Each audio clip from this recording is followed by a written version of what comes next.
guys? Today we are going to be trying to beat 60 seconds. If you don't know what 60 seconds is, it's a game where you have to get food. There's basically a nuclear explosion. You have to stock up on food, water, a map, a radio, the necessities that you need. And you have to try and survive until the government can save you. So, we are going to be playing this game right now. So, hold on, chat. Guys, today we are going to be trying...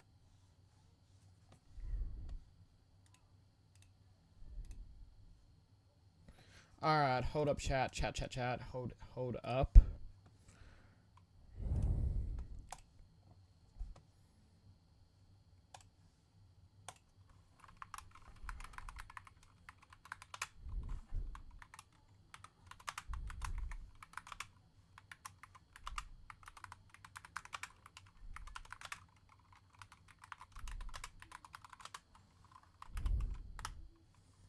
There we go.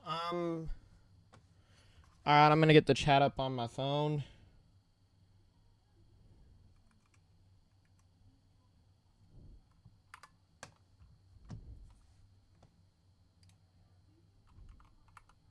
There we go.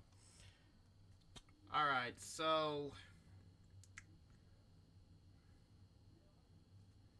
let me get the chat up. Okay, so... the reason I'm actually streaming this is because if I go to general in my Discord server, which you should join, by the way, I'll put it in the Discord or in the YouTube chat if anyone joins, or I'll put it in there just in case so that y'all can join. I forgot to turn my phone down. All right, so if we go here, you can see I said, what game should I play for tonight's stream? And 50% said 60 seconds. And then 25% said Baby in Yellow. And then another person said, so 50% said so I made a poll in my Discord server, what game should I play for tonight's stream? 60% said 60 seconds. 25% said Baby in Yellow, and 25% said FNAF Security Breach. So I'm going to do Security Breach. And I'm going to do Baby in Yellow, and I'm going to do FNAF Security Breach and Baby in Yellow in another stream. The next stream we'll do Baby in Yellow, and then the next stream we'll do FNAF Security Breach. We'll continue that series. So, if you want to know what 60 seconds is, 60 seconds is right here. We can go right here. And then,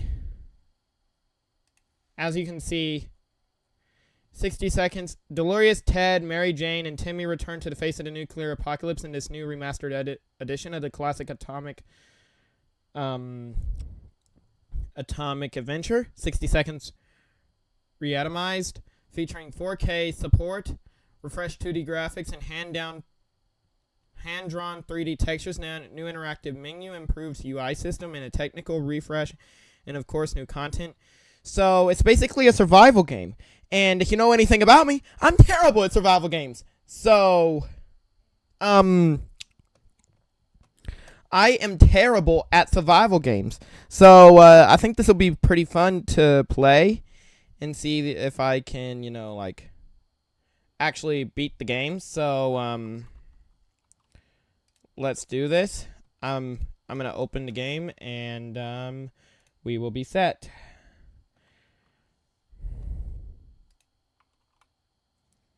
Okay, cool.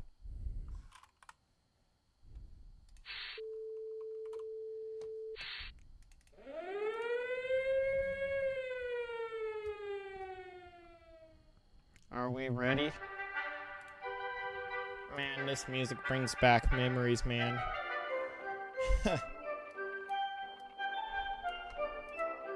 Are we ready, chat?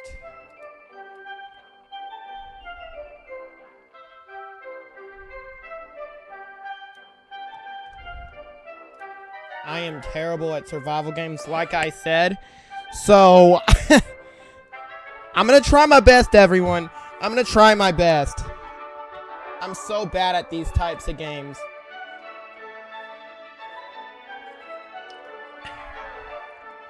So, we're going to click new game. We're going to do...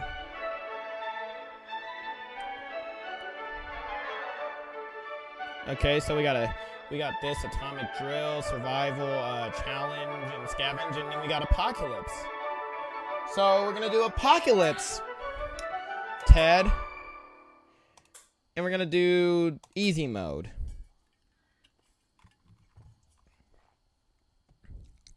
Now this gets the adrenaline up for me. So we gotta get Timmy.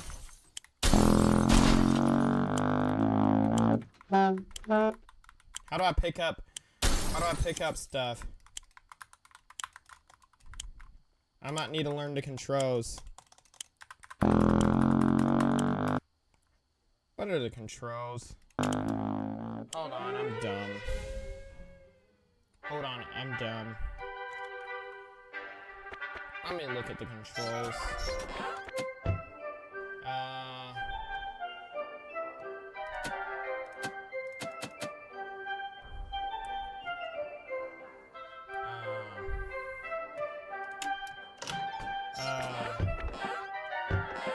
I'm so dumb. What are the controls, man? I'm just gonna have to figure it out, man.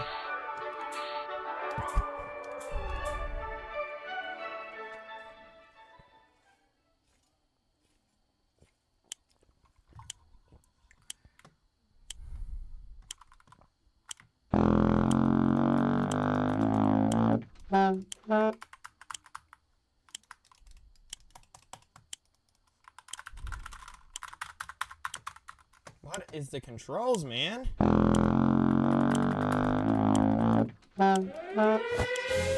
I'm dumb. Alright, we're gonna get this. Oh, Mary Jane's too big to carry. What else can I get? No. We gotta get food and water. Hey, Delorious. Oh, we need to... Give me the radio. I guess that's not the radio.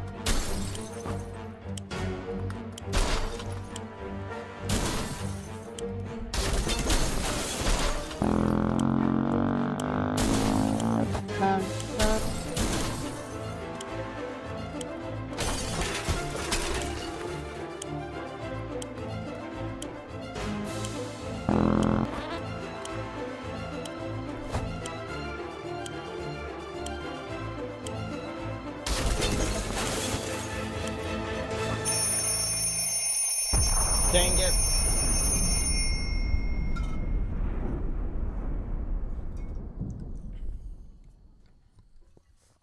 I don't want to talk about it. Yeah, I died.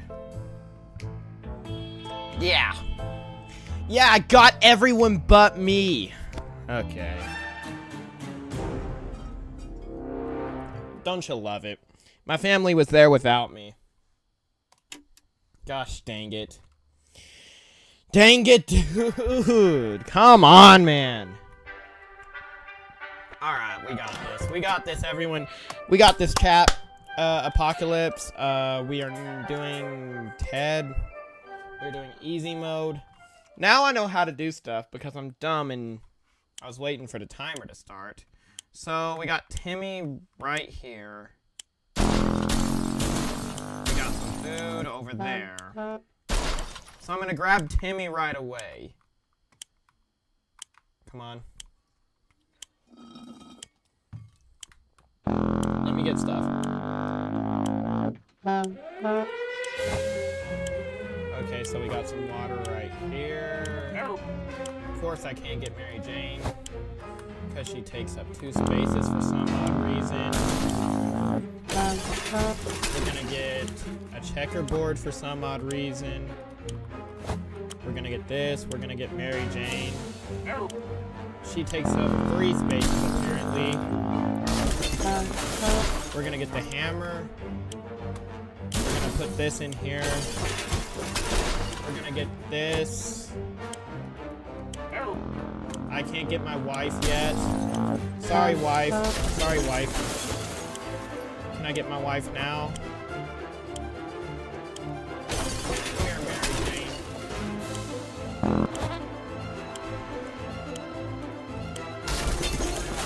I gotta stock up on food now. Food and water. Gosh dang it. That was probably my worst run yet. Gosh dang it. Did I forget anyone? Day 1. Okay. I didn't get a map, so that's not good. So, all of us made it into the shelter just a second before the blast. That was a close one. As long as we're all together, we can make it work down here. We remember hearing canned soup is healthy for you. We can't remember bringing those supplies down to the shelter, but we're not complaining. We probably should have stocked it better anyway. So we got some ammo. We got a gun, or we got ammo. We got the radio, which is good. We got a flashlight. We got a med kit in here. We got a gun, which is awesome. We don't have that much food. No one's complaining yet, but even canned soup might become an extravagant dish quite soon. There's just barely enough water for everyone. We will have we will have to ration it strictly. This is the best stocked shelter we've ever seen. We've never seen another one, but we're sure this is a good amount of supplies. I could have gotten more. I'm gonna be very, very honest. Alright, they don't need food the first day. I am so mad about that. I could have gotten more food. Ted, how do you already have how does he already have a beard? Okay, it's easy to feel a bit down when living underground like this. No sunshine, no sky. We need to get rid of that pessimism. We need to get rid of that. Yeah. Try to bring some cheerfulness into our lives. Ted seems to be doing all right, even though the world has gone to sh ... a crappy place. It's impressive how well Mary Jane is handling the situation. She looks fine today. Today's been fine for Dolores this far. Timmy seems okay as much as he can be in our current situation.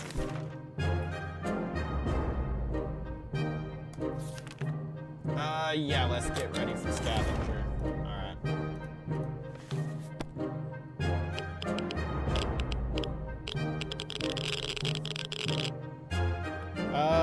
Okay. Kinda wish we got a map, but it's okay. We stopped arguing, but for how long? If Ted doesn't drink anything, he won't last long. Can we spare some water? Mary Jane has been asking about it all day. Dolores will not last long without water. Some water for Timmy needs now. So they all need water.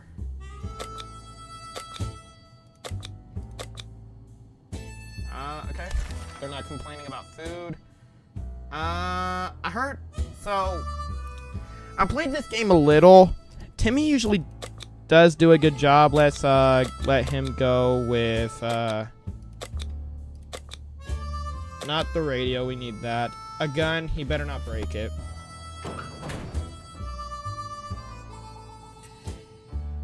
Okay. Timmy went out to the wasteland. We don't know what we'll do if he doesn't come back. We'll cry if Timmy doesn't come back. That's what we'll do. That's what we'll do. We'll cry.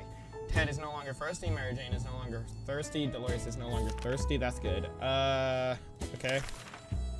Mary Jane didn't utter a single word today. This is very odd. Maybe someone should find out what's going on with her. Yeah.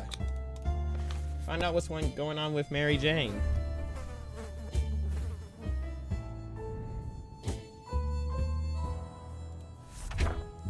Nothing solves problems better than an honest conversation over a hot beverage. We don't have the latter, but talking alone seems to do the trick. Ted is fine. It's always better when things are calm. Luckily, nothing new happened to Mary Jane today. Today's been fine for Dolores this far. We'll give them food in like a day or two, because they're about to need food. There it goes again. Noises, weird noises all the time are coming from the pipes. Walls. Is it something behind the door? Is it something behind the door? We don't know, and it's driving us insane. We should sit down and relax, otherwise we might get paranoid. Well, the checkers board, I don't see us needing it much, so you can try and use the checkers board. If we lose it, it's fine.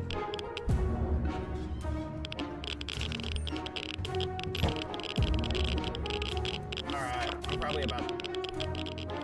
Ted needs water to survive. Thirsty. Dolores would love to eat. How about this? And give them all water. Hopefully Timmy comes back with water. The boredom and silence are overwhelming. Too bad we don't have a TV to keep us occupied, but maybe we could take advantage of some of our supplies and pretend they're props on a movie itself. I don't want to risk it.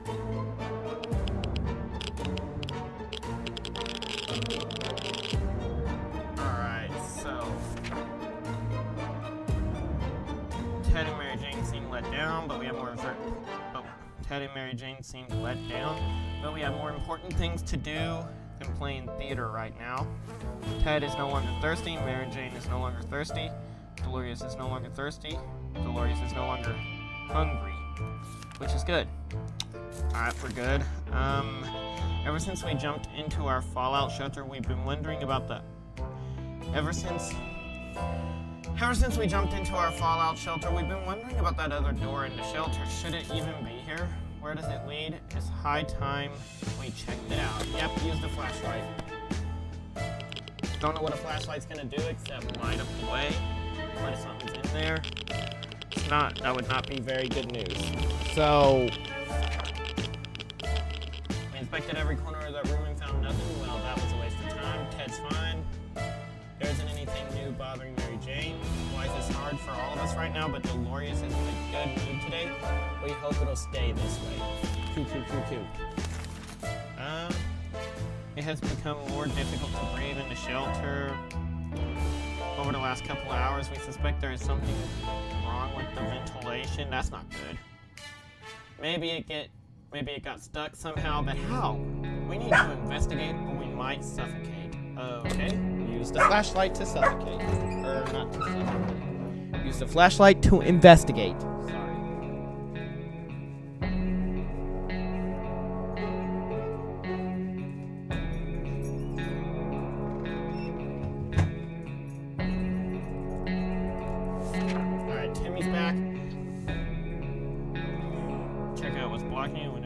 Flashlight, okay. Timmy came back. He brought us some soup, some water, but he lost us our gun. Well, gee, thanks, Timmy. Ted was hurt. All Ted wishes for a few drops of water. Mary Jane is thirsty. If there's one thing we need, is water for Dolores. Timmy is tired. Timmy's diet needs food. It's today or never. So,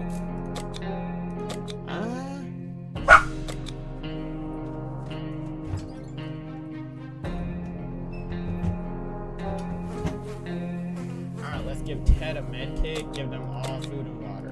Boom. Yep, let's do this. When we opened the bunker door this morning to let in some fresh, radioactive air, we discovered a small suitcase on our doorstep. There was a note on it, and the neighborhood seemed empty. Should we take a look inside? Yeah, take a look inside. What's the worst that can happen? I'm probably gonna regret that, man. Probably gonna regret that, honestly.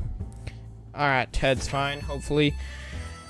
It was an innocent-looking bottle of water, so we took a sip. We thought we got lucky, but it was all a lie. Either that water was irradiated, or not radiated, I'm guessing, or it was some kind of biological weapon. It made us all feel pretty sick. Timmy keeps falling asleep in his chair. He needs a few days to rest. Timmy should eat something. He just ate! What? Ted's injuries are all fixed. Ted isn't thirsty anymore. Mary Jane is no longer hungry. Dolores is no longer thirsty, but for some reason, Timmy is hungry. I just fed him. Dolores, knock yourself out. Actually, oh, take yourself a flashlight. Dolores is no use right now, so yeah. Bye, Dolores. Okay. Coo. Mary Jane went outside. Let's hope she hurries back soon. Equipment. We got a flash. We gave her a flashlight. Timmy keeps falling asleep in his chair. He needs a few days to rest. Timmy is no longer hungry. Ted is fine. If there was anything to report about Dolores, this is where it would have been written. So Dolores is fine. It's been a while. We don't know much about what's happening on the surface if we only had a chance to tune into some emergency radio broadcast and learn a thing or two. Yeah, that's exactly why we need the radio. That's exactly why it's useful. Who's asleep? Okay, so Timmy's... I heard snoring. Can't believe the gun's broken. So annoying. We were able to get a weak signal and tap into the government's emergency announcement service, and guess what? Great news! The file outside has mostly gone. It should be much safer to travel on the surface now. Timmy keeps falling asleep in his chair. He needs a few days to rest. We can't leave Timmy without water for too long. Where is water when Ted needs it? Dolores has to drink sometime. Okay. Let's let them drink. Let's give them water. There's anyone who can rescue us from this? Okay, yep. Government used the radio again.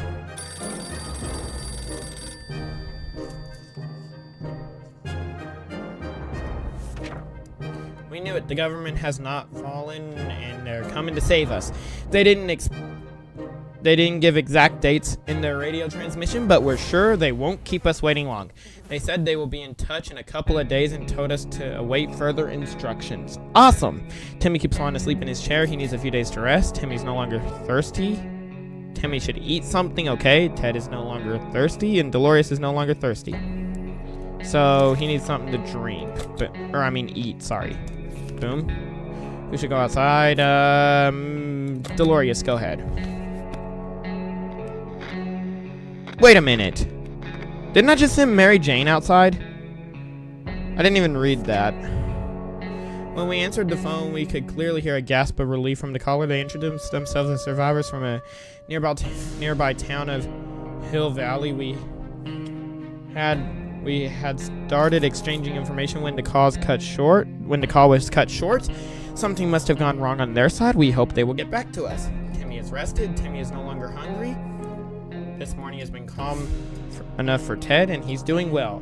I guess that was to answer the phone. I didn't even read it and sent Dolores to do whatever it was. It was apparently answering a call, which went well, which is awesome. Life is hard for all of us right now, but Dolores is in a good mood today. We hope it'll stay this way. That's awesome. Okay, we're good. We can't do anything about that.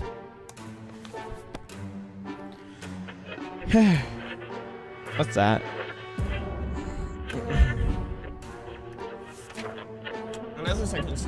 In other circumstances, we might have risked battling a beast in the darkness.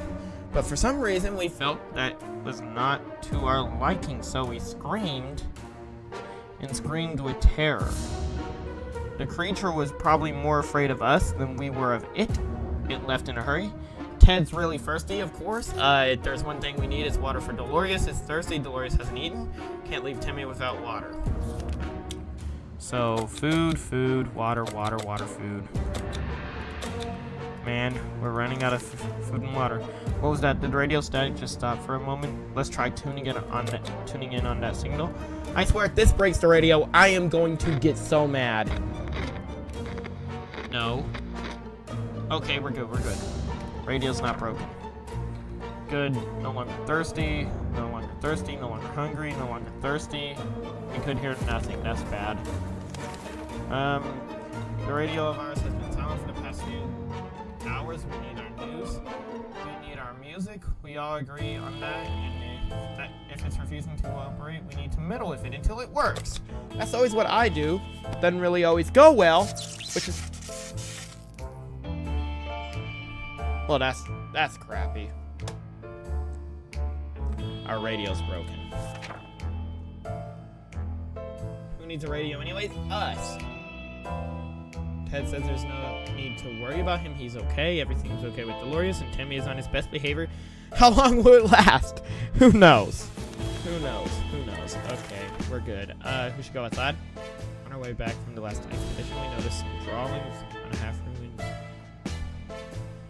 nearby. It was a very crude map of our town, and one place was marked with an Y. Maybe it's someone's secret stash of soup. Shall we go and check? Yeah, Dolores, knock yourself out.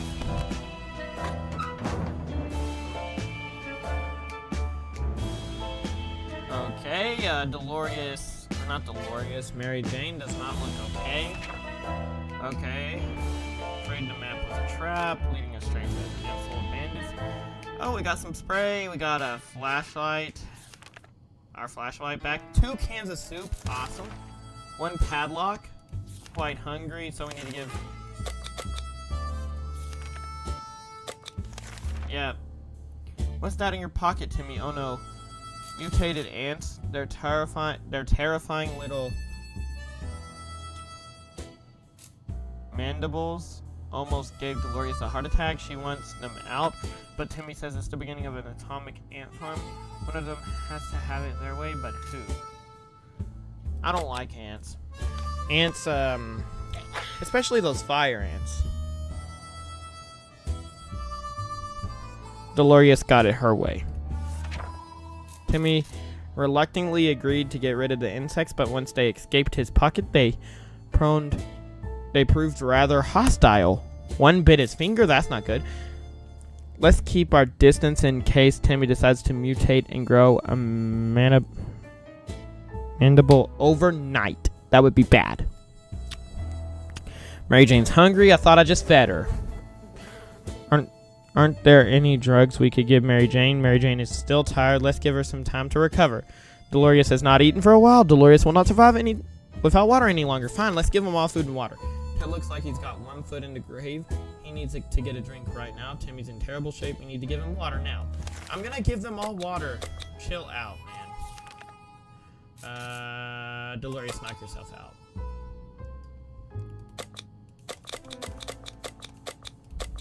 Flashlight. Day 20.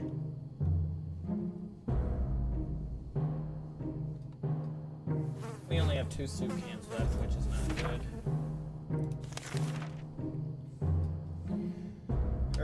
3.5, 3 1/4, 2 1/4. Okay, we don't have much water left. The kids have been fidgety lately. They miss running around and playing games with each other in their rooms. Even though the shelter is very small in their bedrooms, there's some space in front of the table that seems perfect for a wildly sprinting around and playing tag. Should we let them play? Yeah, let them play. Let them have fun. I'm probably... Who's knocking at the door? Who...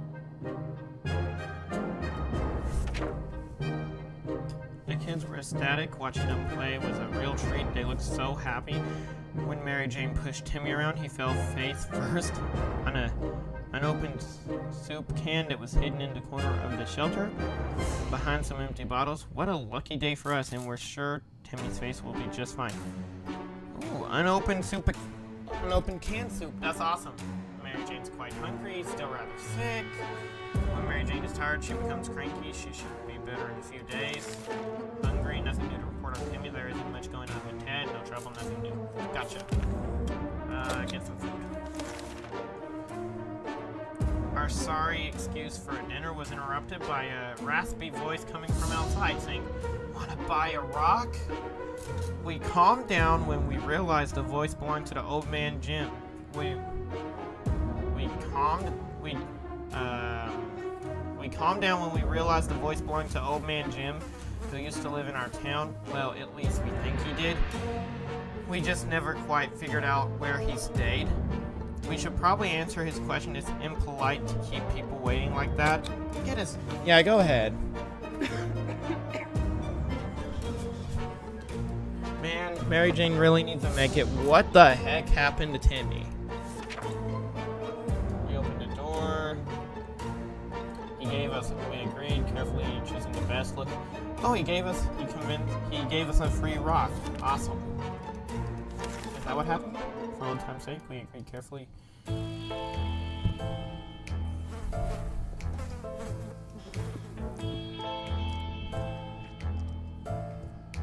A rich choice of rocks and convinced us to take one for free for old time's sake. Cool. Ted should drink something. Timmy should drink something. Crap. Ted, Timmy, we're out of water. It's been quite a while since we showered. The smell in this tiny shelter is as far from roses as it can get. I miss as far as roses as it can get. Sorry, misspoke. We had thought of washing ourselves. Too bad we didn't grab any soap along the way, but maybe we can do with something else. What are you gonna do with ammunition? I guess we're losing some ammunition.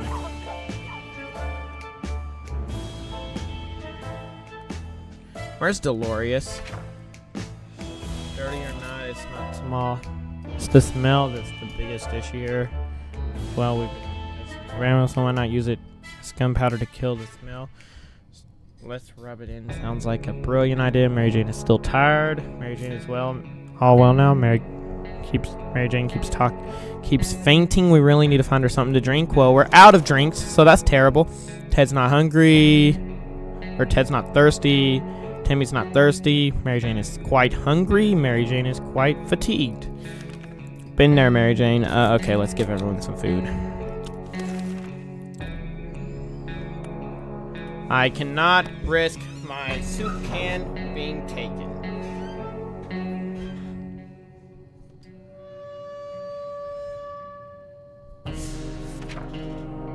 Brought back the flashlight. Awesome. Did she really not bring anything?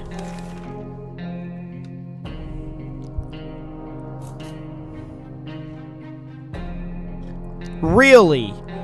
Remind me to never use Mary Jane again.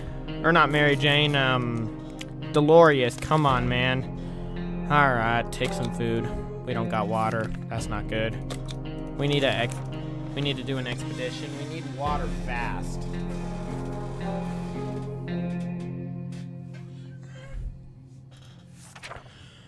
This is bad. Mary Jane's not thirsty. I don't know how. I didn't give her any food. I mean, I didn't give her any water because we don't have any water. Ted's doing well.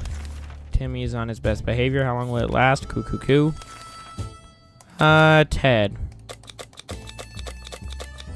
Take the flashlight. Hopefully it doesn't take too long because we need some food and water or they will not survive. Which is bad. Equipment has not eaten. Didn't I just give her food? Alright, fine. Food. Our last expedition might brought news of a vehicle parked just down the street. It sure looked unique, but we never got close enough to get a good look. We're almost certain it's not a bandit trap. Perhaps we should send someone over to check it out. Mary Jane, make yourself useful. Do something.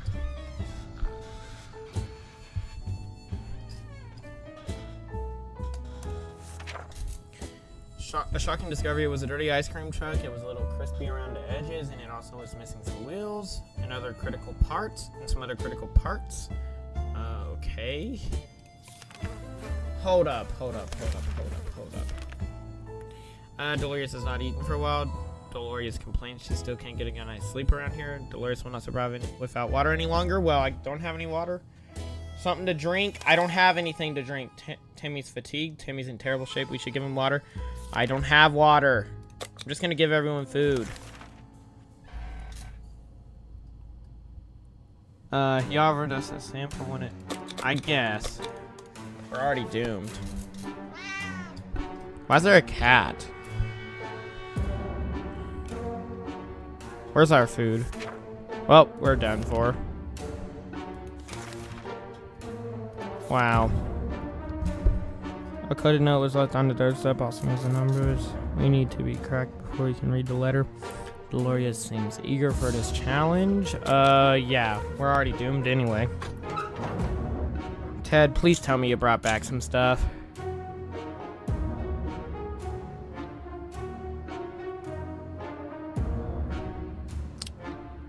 What happened? So Ted brought back the flashlight. Sadly, the padlock wasn't in a good state. 2 waters, 2 foods. Radio. That. Ted's really hungry. When Mary Jane found out she's not getting a single drop of water, she got furious, stormed out into the wasteland, shouting over her shoulder that it will regret this, and that she's getting her water one way or another. We are seriously terrified right now. Well, I couldn't give her water. What do you expect me to do? And why the heck is the Delorious dead? If only we had a few drops of water, we could have avoided what happened. Delorius died of dehydration. That is very terrible. Lack of water drove Timmy insane. He opened the shelter door and ran away without looking back. He's not likely to return. That's very, very terrible. Well, Ted, here's some water and some food. Well, we're doomed.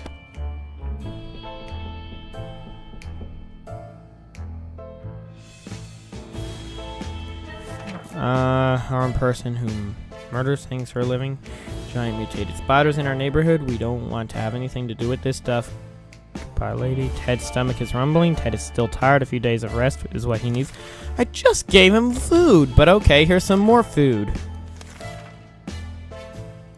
Nope, I'm not giving any more of my supplies.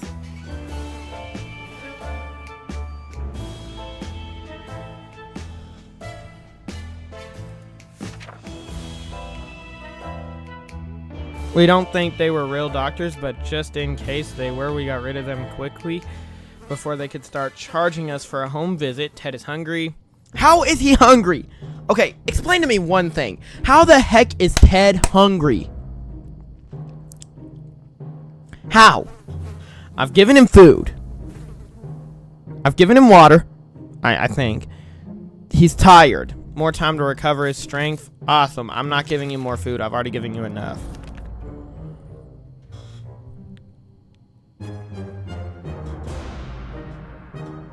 Nope. Nope.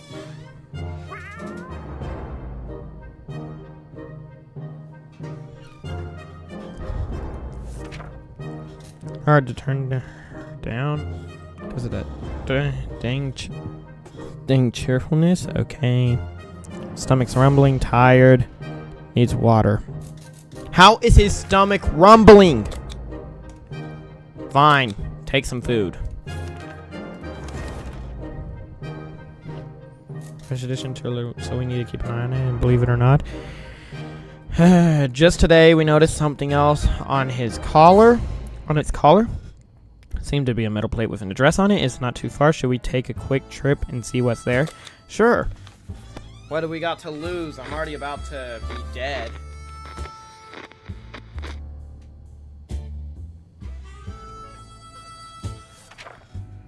Grabbed our new fluffy friend for a little stroll through the waste.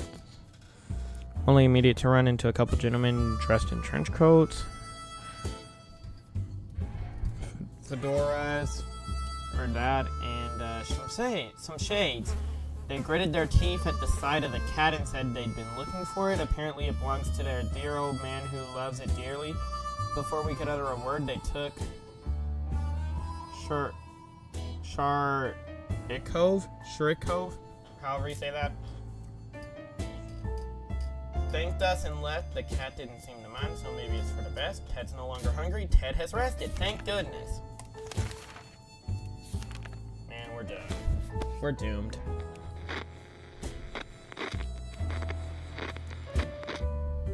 He's grown a full beard. Ted's fine. Maybe someday we can reconsider the request, but today the answer is no. It just might be a trap anyway. Ted's fine. Cool. Claustrophobia is difficult to fight against, especially in a little cluttered bunker. Maybe if we could open the door for just a few minutes, let some air in. Yeah, what do we gotta lose? Just open it for a few minutes. Don't open it for a while, because if you do, you're gonna be dead. Opening the door and letting contaminated air in was a great idea. Now instead of phobias, we need to deal with vomiting. Well, that's just great. All Ted wishes for is a few drops of water. Ted has been became infected with something. Gosh dang it.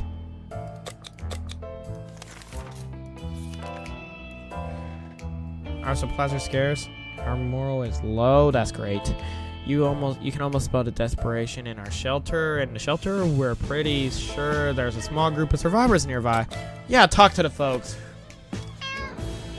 Why do I hear a cat again? How is there a cat in our shelter again? Four waters? Awesome. We were never huge fans of mushrooms, but with a corn growing in one. Should we eat them? No.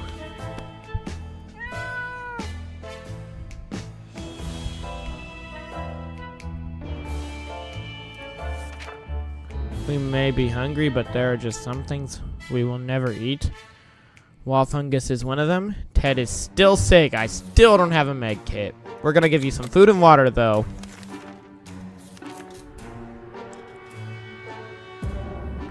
Found a tiny...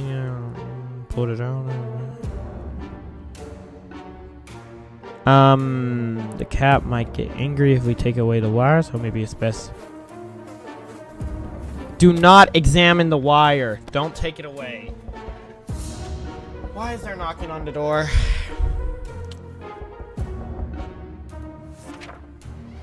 Carrot works better than a stick. Let the cat have its thumb wire. We're positive the cat can be of use to us, considering all the radioactive roaches and other furry beasts lurking. We'd rather have a friend in Sherco when the army of mutant hamsters comes for us, and they will. Oh, they will. Ted's still sick. I still can't help you, Ted, because I don't have a med kit.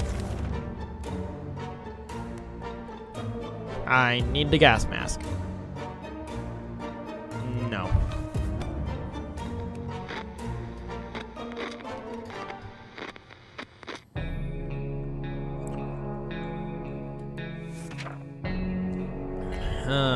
We got some ammo. That's awesome.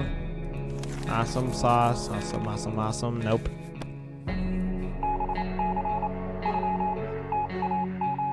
Are they here to help us? Are you actually kidding me? Fatigued, sick, thirsty. That's great.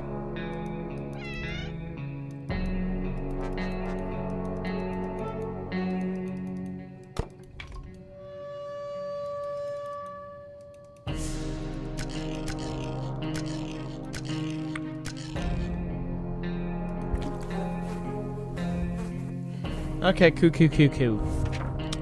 Ted's still sick. Where's water? Here's water. Nope. What was that? Did the radio site just stop for a second moment? Let's try tuning into that signal. I swear, if we break another radio.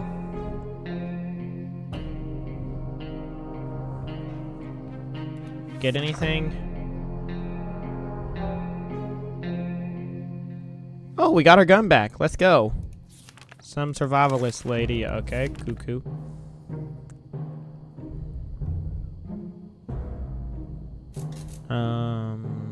Go ahead, I guess.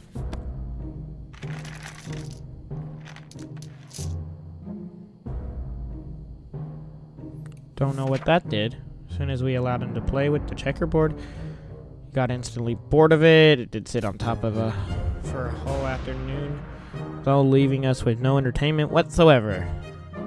The selfish that word, at least it didn't break anything. Ted's still sick. I still do not have a med kit. Let's give him some food and some water. Just when we thought it might be a quiet day, we got invaded. A group of bandits on the other side of the door. Just when we thought we might have a quiet day, we got invaded. A group of bandits is on the other side of that door, demanding we walk out hands in the air, or they will get in the hard way. That doesn't sound too good. What should we do? Use the gun.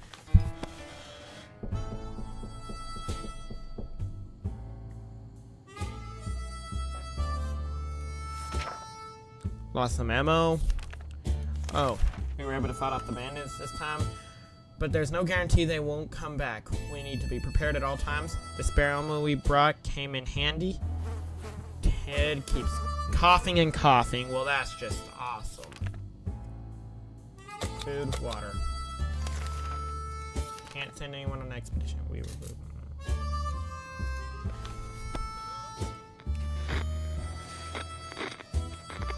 Please, could someone just come save us? Ted keeps coughing and coughing. That's not good. Okay.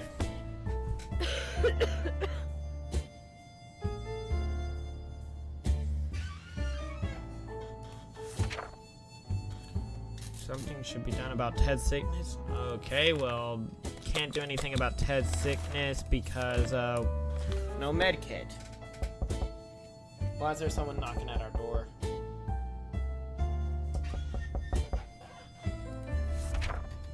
Ted is still sick. We don't trust door-to-door salesmen, and especially ones who attempt trees. And yep. We don't, especially as a rule, we don't trust door-to-door salesmen, especially ones who attempt that. We told him to go back to whatever planet he dropped to Earth from. He got angry, stormed off, mumbling something about how our souls are never going. He got angry, stormed off, mumbling something about how our. Okay, he got angry, stormed off, mumbling something about how our souls are going to be devoured by. What the heck? Poor guy. Seemed very confused. Ted's still sick. Cool. Still can't help Ted.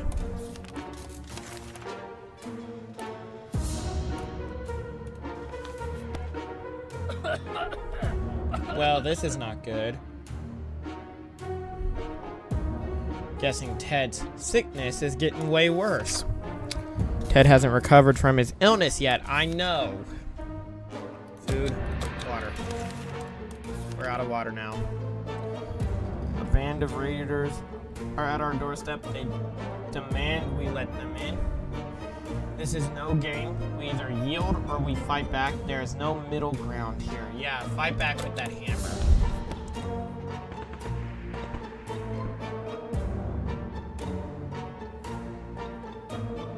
Where's the hammer? We lost the hammer, didn't we? We were able to defend our home this time. What did they come back? Our axe broke during the fight. We should get a new one as quickly as we can. Ted is still sick. Yes, I am still aware that Ted is sick. Now we're out of food. Just give him water.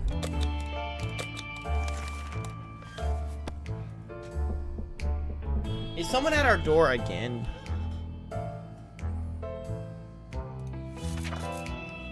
We can take care of ourselves. Ted keeps coughing and coughing.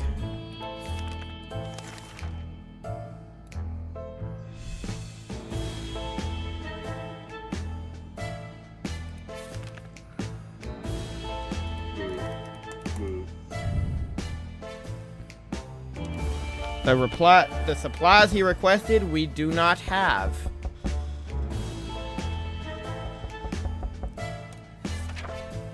You guys, even by our standards, we'll hold on to our supplies for now. We can always change our minds later. Something should be done about Ted's sickness. Still can't do anything, and we don't have any food. We were about to go to sleep when we heard someone knocking on the door. Who could it be at this hour? Who could it be in this part of the wasteland? How in the heck did they survive? Should we open up? Open up. It's either a raid of bandits, or the government. It is not either. Opening the hatch was a bit risky. It seems it gave us some awful sickness.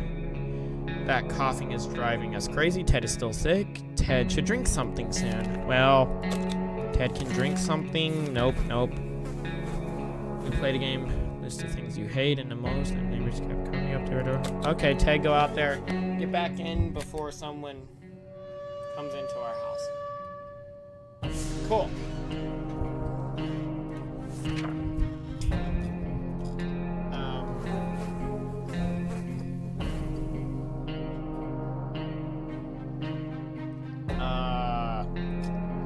We opened the safe. We heard a loud bang. There was sick, nasty smoke. Okay, rotten eggs. Okay. We got a card.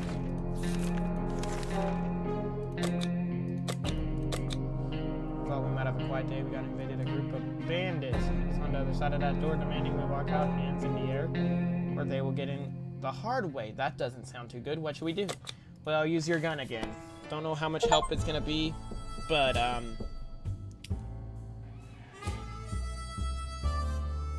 we lost the gun. That's just great. We were able to defend our home this time. What did they come back? Our trusty old rifle helped us fight, but now it's just a piece of junk. This is not good. Ted hasn't recovered from his illness yet. I am aware that Ted has not recovered from his illness, but I am sorry that there is nothing that we can do. We're out. We don't have a med kit. Might as well give him some food.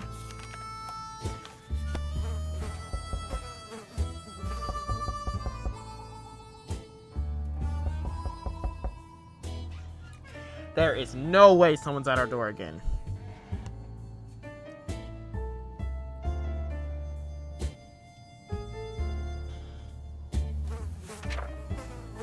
The doc is getting on our nerves a bit.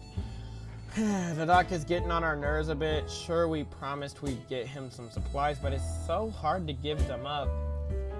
They're worth their weight in gold or soup cans, whatever the currency is these days. Ted keeps coughing and coughing. There isn't enough food to go around. Even Ted has nothing to eat. Yes, I'm aware no one has anything to eat. I'm not gonna exchange anything.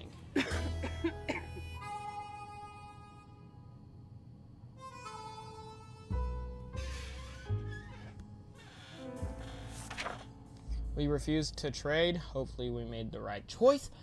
But the trader was not too happy about this. There isn't enough food to go around. Even Ted has nothing to eat. Ted keeps coughing and coughing. I am aware that Ted has nothing to eat. I'm just gonna give him some water and then be done with it. Good. Oh, that doesn't sound good. There isn't enough food to go around. Although the girls are very brave to walk around the wasteland like that, sadly they didn't have anything of interest to us. So we declined their offer. They wished us a nice day and left. There isn't enough food to go around. Even Ted has nothing to eat, I'm aware. And I'm aware that Ted keeps coughing and coughing. I'm aware. Nothing I can do.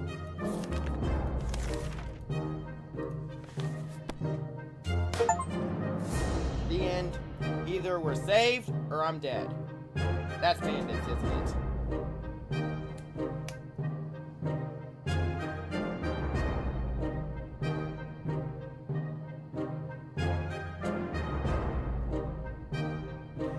That's bandits, isn't it? You've actually got to be kidding me. Our safe haven was invaded by a filthy and vulgar band of thugs. The look in their eyes did not promise anything good. If we only held out a bit longer, maybe the military would have rescued us. We held out for 59 days. Yep. I don't want to talk about it. Dang it!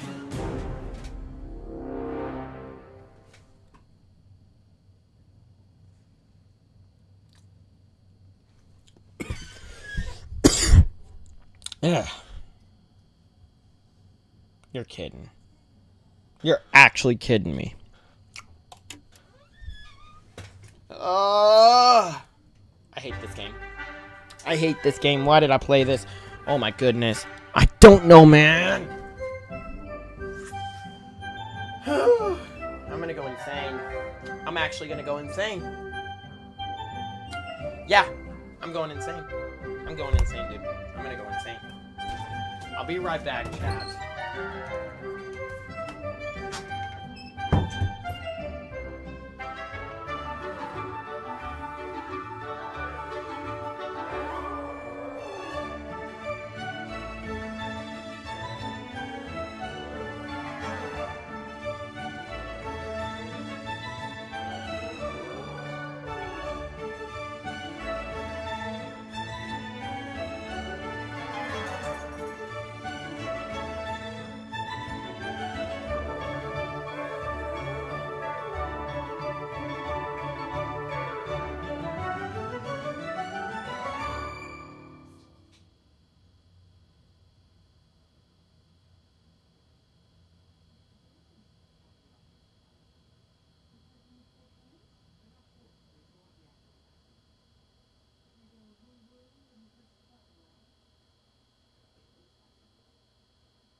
chat. I can't believe that, man.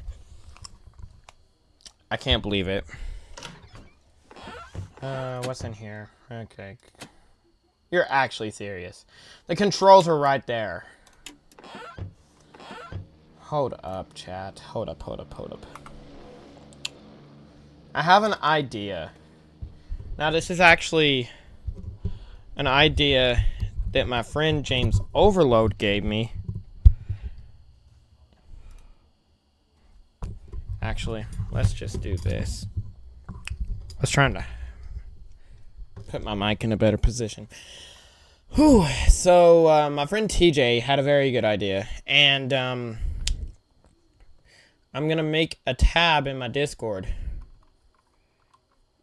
Made react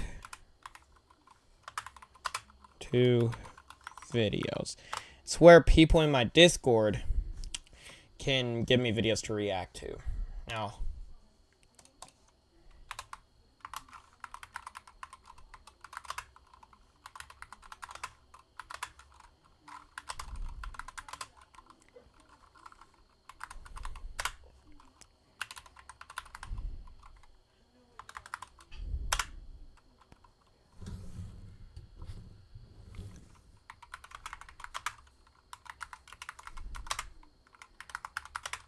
where you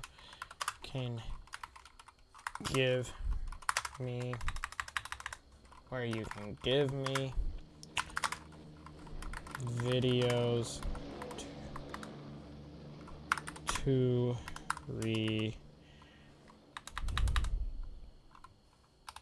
react to on stream. Nothing inappropriate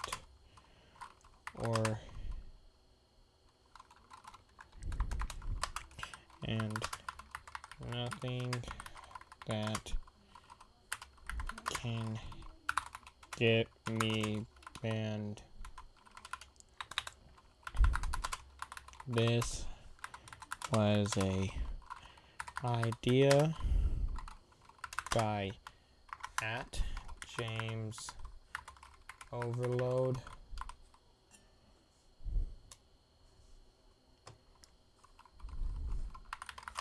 The text channel. I can't type apparently. The text channel is called hashtag react to videos. Please put videos for me to react to on stream.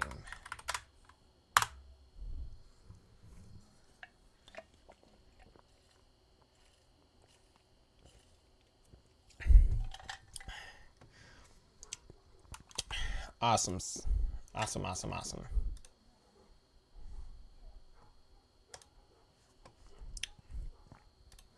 Kind of scared, to be honest with you. You want to know what that last game made me feel? That last game made me feel really sad, so,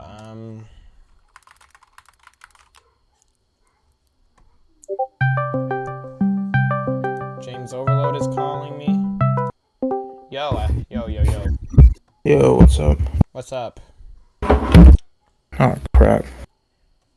What are you doing? Just streaming. I took your idea, by the way. You want to put videos into a thing for us to react to on stream. I mean, I could just tell you what to search. Or I guess there's a queue, yeah. I mean, there's not a queue yet, so just give me... We can do that for now, and then maybe later we'll do something else. Link to a YouTube channel that makes good videos. Because I saw, like the creepy videos and stuff. Yeah. I will send the link in that channel. Where is it? Right. You got a screen share though. Oh yeah, that's right. Whoever's in, is that you in chat? Yeah, that's me. All right. Oh no, in your YouTube chat? Yeah.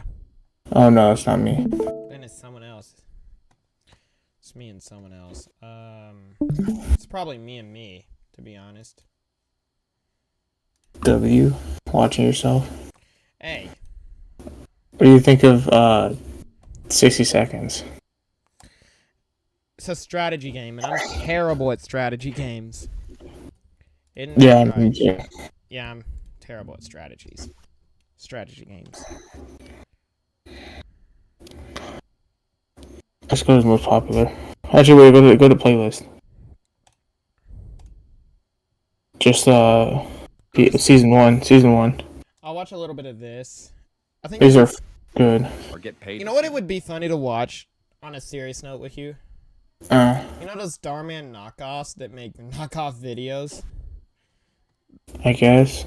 Those are Do funny you know to how much watch. of the content you see on a daily basis is actually? Welcome to the Fazbear Entertainment's maintenance video manual.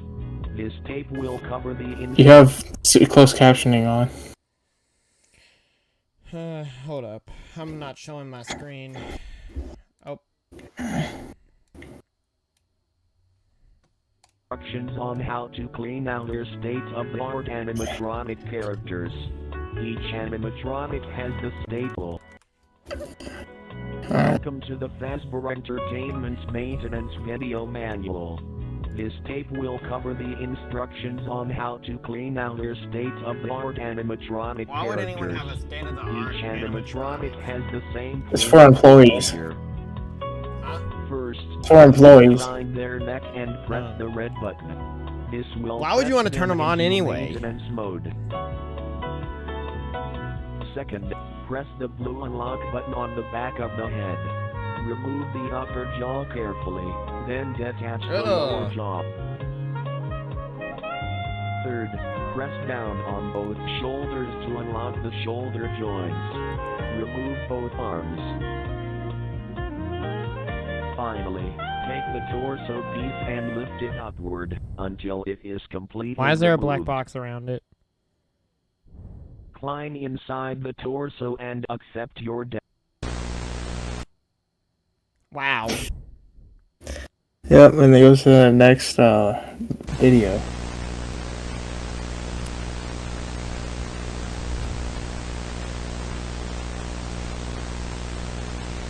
Hello, odd-looking thing.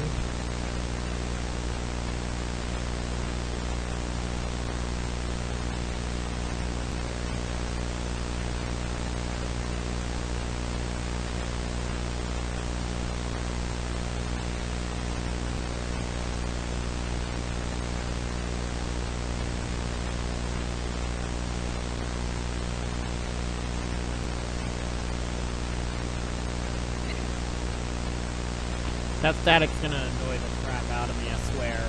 Alright. And it's looking dead at you. I don't know how to feel about that. Hi.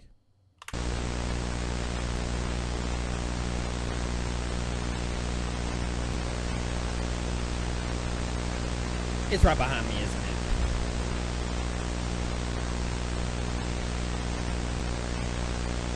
Nowhere to be found? Cool. Oh, it's right there.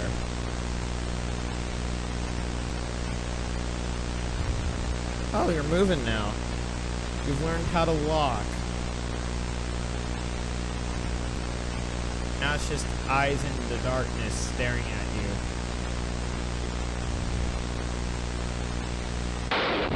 Hi! Hello, you odd thing.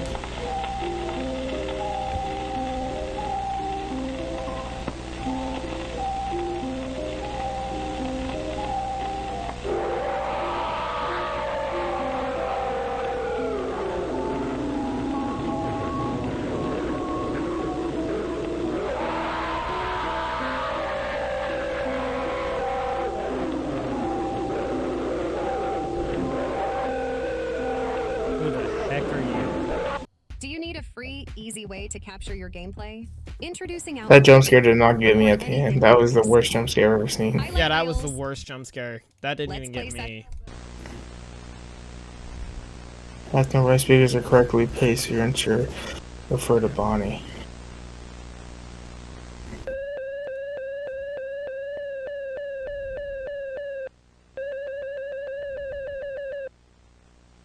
What am I listening to? The cheek has responded correctly. She should be looking to the left.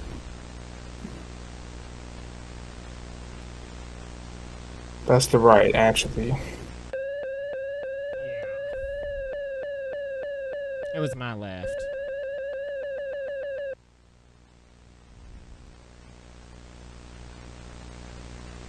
Yeah, now Chica's looking to the right.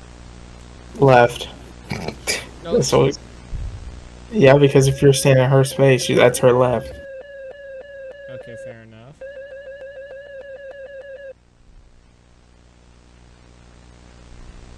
She's what? Staring right at us?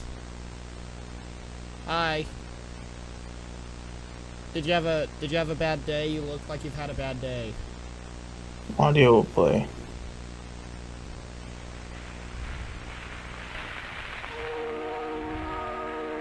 This is some this is the Temu Harry Potter music.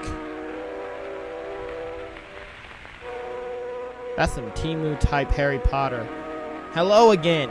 You gonna talk, or are you just gonna stare at me with an apple in your hand?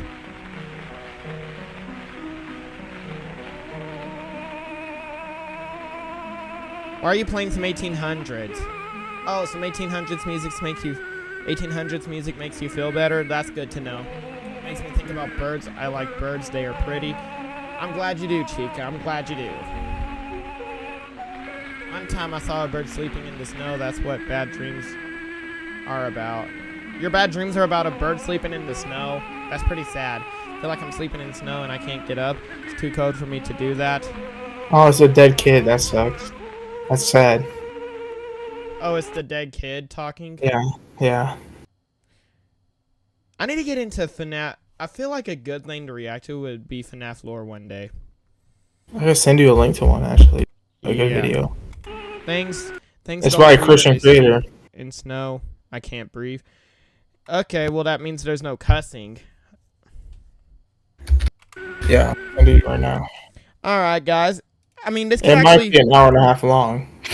But that's how freaking deep the lore is. That's all good. To be honest with you, You'll understand stuff more in the games. and also the movie, because, you know, the movie made no sense to me. Alright, I'll send it to you. It's Wendigoon. Alright, guys, we're gonna watch the lore. So- This could honestly be, like a video I post on my channel. Like, I me love this reacting game. to the lore. You know what I mean? Yeah. Alright. So, I'm doing the thing. Unlike most of the horror series that I cover, I feel like today's horror series needs no introduction. Five Nights at Freddy's has quickly become one of the most popular video game IPs ever. Five Nights at Freddy's currently has 9 games in its main series, That's as well crazy. as over a dozen books written about it and countless fan games. Not only that, but even people who hate the games have to admit that it was probably the most impactful indie horror series of all time. And the craziest part about it is, to this day, no one really knows what happened. Like, if you play through the games, it's very clear that there is a story happening in the background. However, the gameplay always takes center stage. And despite the countless Reddit threads and YouTube videos made on the topic, there still doesn't seem to be a clear answer of what happened in the games themselves. Which, if you think about it, it's a good move by If you think about it, it's a good move by the developers to do that, because it creates that level of intrigue, you know, that there's always something that they can do in the game. Well, And actually, I think, personally, spikes intrigue. I think there's FNAF 1 through 6, and I think that's a whole separate story. That's the original. Yeah, and then you think that Security Breach is a whole new Security Breach and Ruin are a whole new story, Yeah, and Help Wanted 1 and 2. and Help Wanted 1 and 2. They could Yeah. be. I mean, you wouldn't know, like, personal preference, like, I don't know, because I just started playing. I'm playing through Security Breach, and then I'm going to play Ruin. Then, I'm going to go back to the old games and play through those. Yeah. But if they are a separate story, props to the developers, because coming up with two stories that, one, creates intrigue, and two, keeps people entertained and wanting to play their game, it's really hard Developer. to do. Huh? There's one person. It's one person? Scott Cawthon. He's the only one? And now there's Steel Wool Studios that took over after he retired, but up until Security Breach, he made every game, basically, besides the VR ones. So who made Security Breach? Steel Wool. Stillwell? Gotcha. I'm guessing they also made Ruin. Yeah. Alright. It's crazy that one person made all of those games. hmm That's insane. He started off making Christian games. Did he really? Yep, and Christian animations. This guy or Scott Cawthon or whatever his Scott name? Cawthon. And then he kind of branched over to horror. Then someone said one of his games, the characters look creepy, like creepy animatronics, and that's what gave him the idea. Because he was about to give up on game development. FNAF was supposed to be his last game. Let's be glad, for the sake of me being a new FNAF fan, you being a fan, for a long, long time before I was a fan. Let's just be glad that he didn't quit, or we wouldn't be where we are with the games. Yeah. So it's awesome that he didn't give up and that FNAF was as successful as it was, because that was going to be his last game. And then, we wouldn't have Security Breach, we wouldn't have Ruin, we wouldn't have, what's the scariest game? FNAF 6? FNAF 4, in my opinion.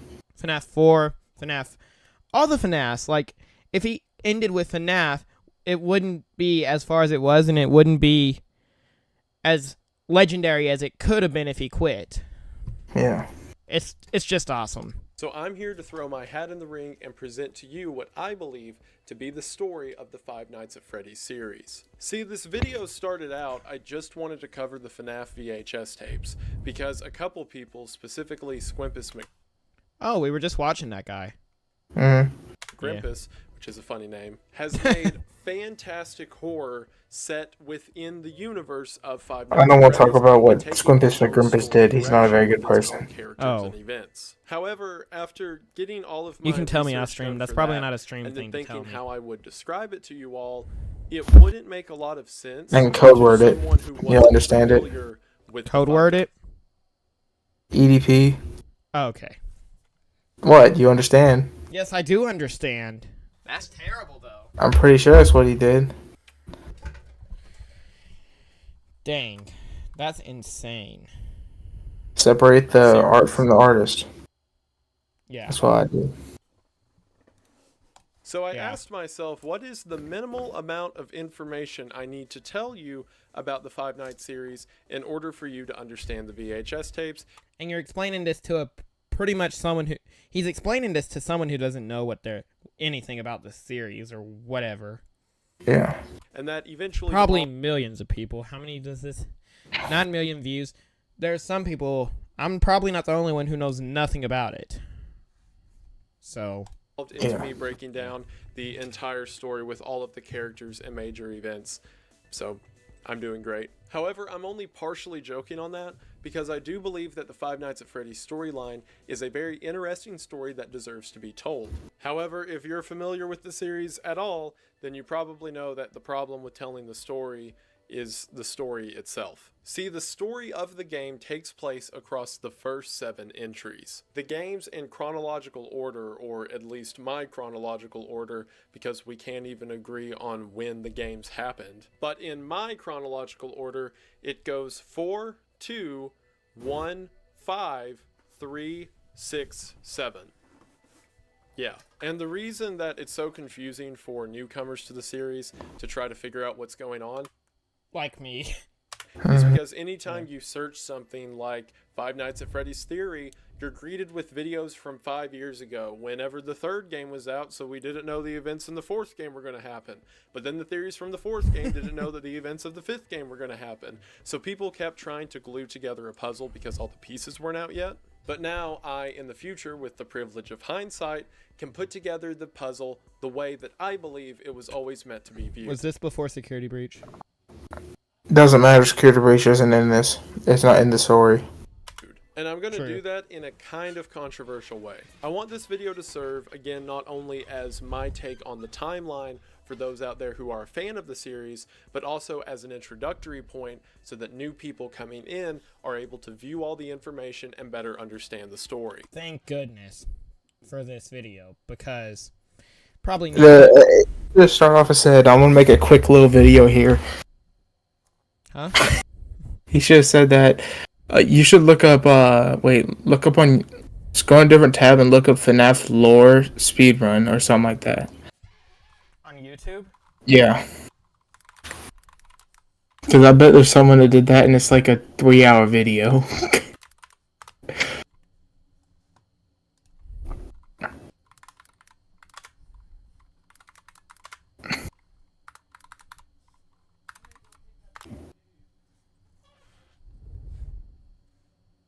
Eight hours. No, thank you. A short introduction to Five Nights at Freddy's. 8 hours and 47 minutes. I think I fell asleep to that video before. And when you look at the entire series as one narrative, I think it becomes... There's probably some stuff that dude didn't talk about either. Dang. Yeah. The entire series as one narrative, I think it becomes far more interesting and far more terrifying. So in order to achieve both of those ends, and again putting emphasis on the fact that this is a cool story that deserves to be told, I am simply not going to explain myself. At least not entirely explain myself. Like, several of the things on this board go against the majority of the community's interpretation of what happened. So whenever I have a real controversial take, I'm going to explain that. But like over here, I have one of William's children listed as being named Evan.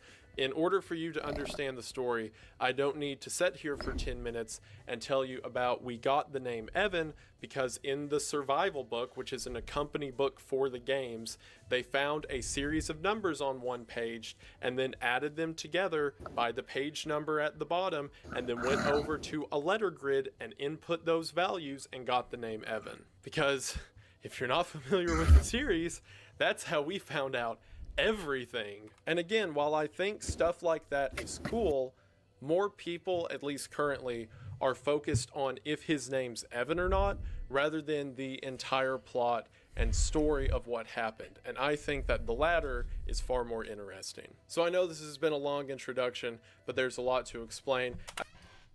Am I sharing my... Hold on. You haven't even been showing your screen the whole time?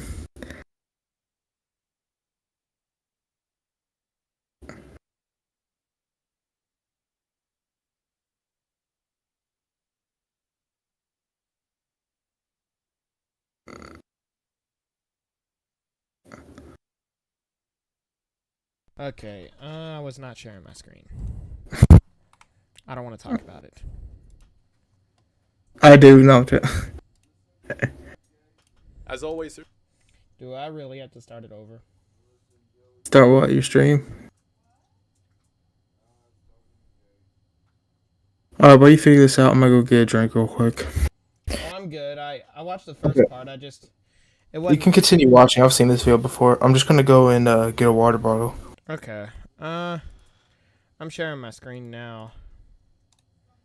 There's timestamps in the description for what I'm describing, but I'm going to go through the timeline or my opinion of the timeline for the Five Nights at Freddy's video game series, as well as talk about the characters, and then from there we will begin talking about the VHS tapes and the other YouTube horror shorts based around Five Nights at Freddy's, because I think they're really cool. And if any of this sounds cool to you, stick around after the ad as we're going to get into pretty much the entirety of the Five Nights at Freddy's series. But before you listen to me ramble for an absurd length of time, let's make sure you're listening the right way with today's sponsor, Raycon earbuds. With over 48,000 5-star reviews, Raycon is the best audio quality and the best package available. Thanks to the rubberized oil design of Raycon earbuds, not only do they fit comfortably in your ear, but as you can see, they're very slim and discreet while you're wearing them. And thanks to that design, whenever I sit down at my computer to play video games or edit videos, I can just leave them in and it's never a problem.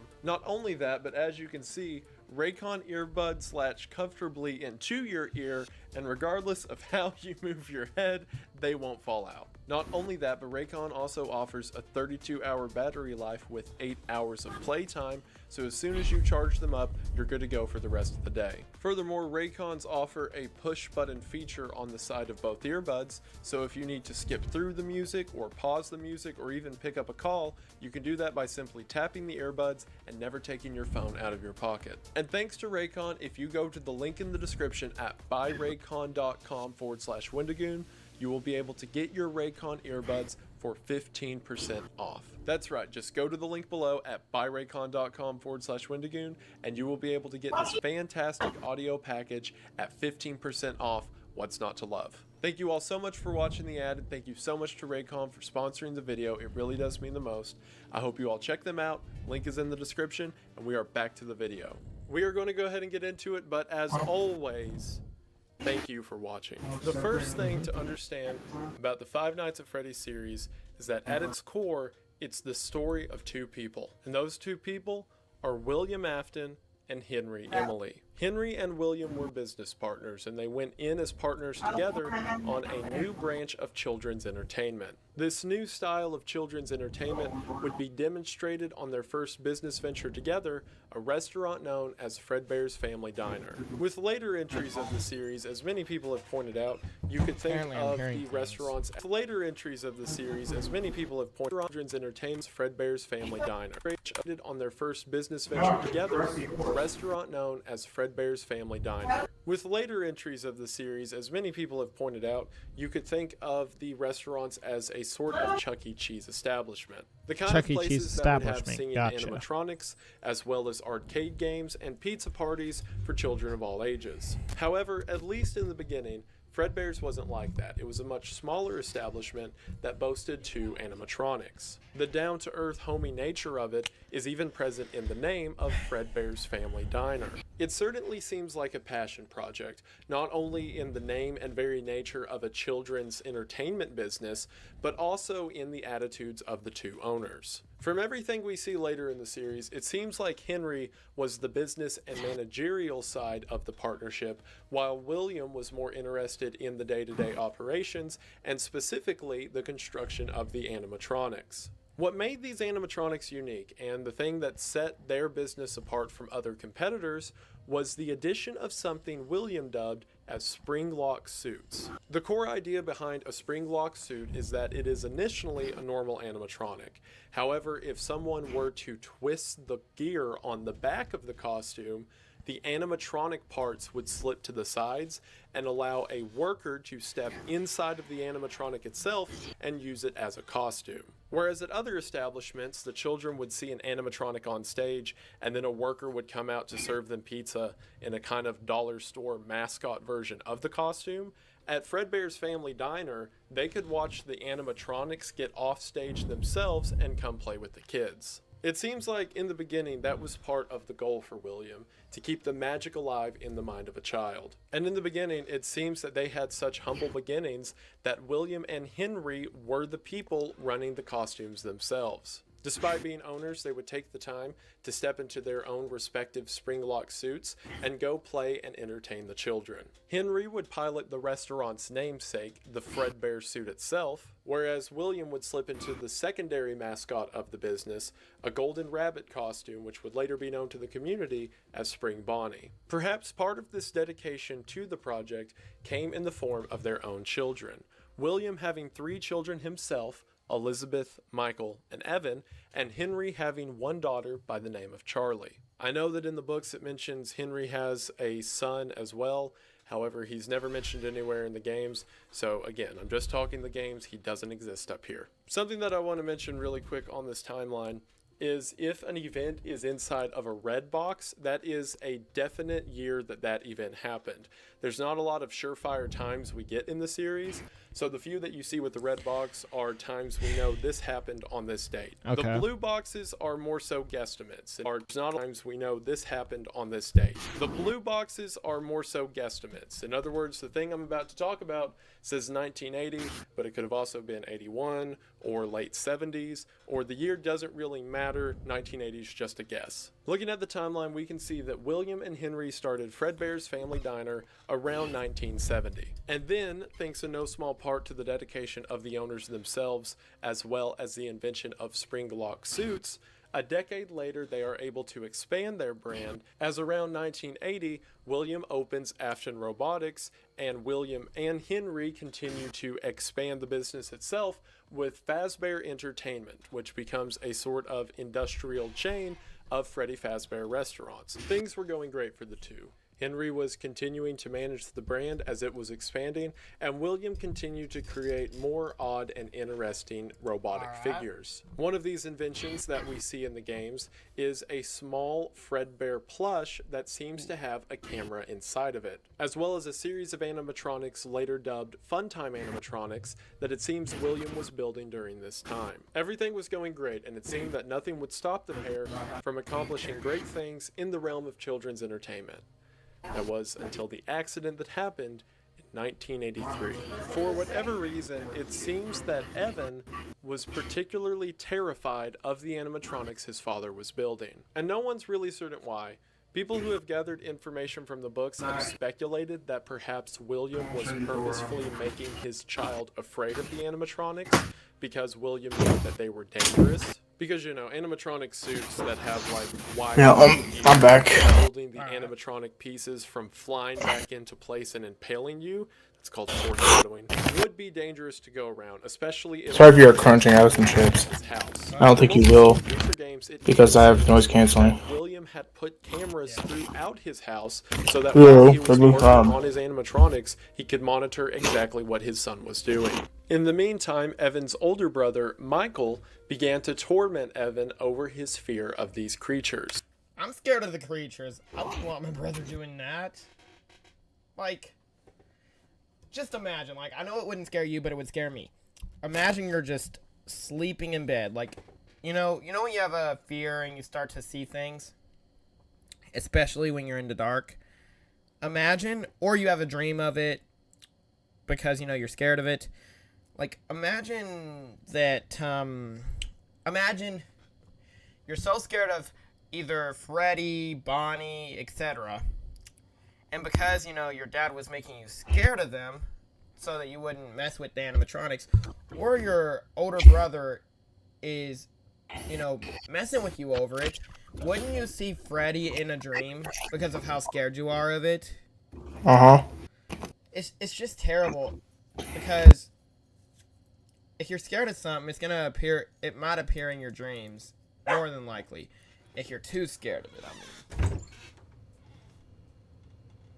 Yeah. I mean, it's true. I think I used to have nightmares of Freddy. So you know what I'm talking about, like. Yeah, when I was like 8. Yeah. See, at this point, the brand had extended... Like, see, like, imagine Freddy. Like, it's not the normal version of Freddy, but it's Freddy with red eyes. Yeah. Staring straight at you. Like, that can scar a child. Especially if you're scared of Freddy. From not only Fredbear's Family Diner, but there was also Fredbear and Friends, and there were several other mascots that would stand on stage along with Fredbear. One of these was a character by the name of Foxy. So, Michael would wear a Foxy mask and begin tormenting his brother because he thought it was funny. William didn't seem to mind this, perhaps even encouraging it, as he saw it as another way to keep his son safe. The events of Five Nights at Freddy's 4, which again according to me is the earliest game in the timeline, followed the nightmares of young Evan Afton. The reason the animatronics look so over-the-top creepy and terrifying is because these aren't real animatronics. These are the nightmare imaginations. See, this is what I'm talking about. You know, more and more gameplay I'm seeing of FNAF 4, the more and more I want to the more and more I want it. It's not expensive. How much is it? Look on Steam. I don't remember. I mean, you can show your stream. It doesn't really matter. Or search FNAF. You can see the parts of all the FNAF games. It's right here. $8. Really? Is that cheap? I look at FNAF 1 and 2, and 2 is my favorite one to play. FNAF 2 is my favorite. No, look at the trailer.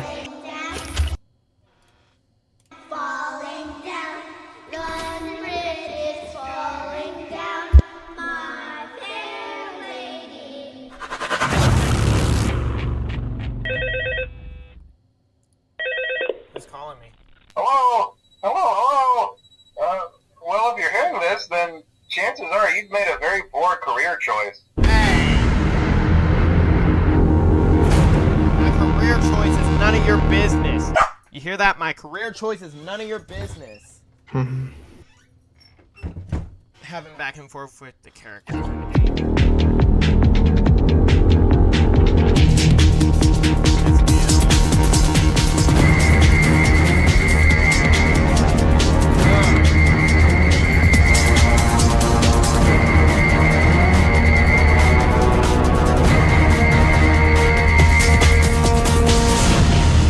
I was about to say that animatronic was sleeping right there. Where is it?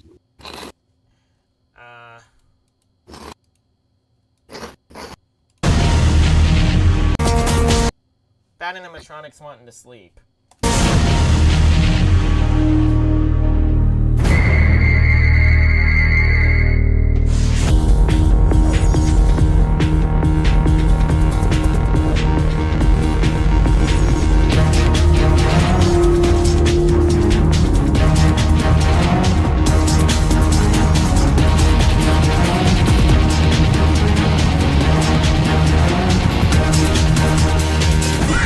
Was that a Freddy mask that just was put on? Yep.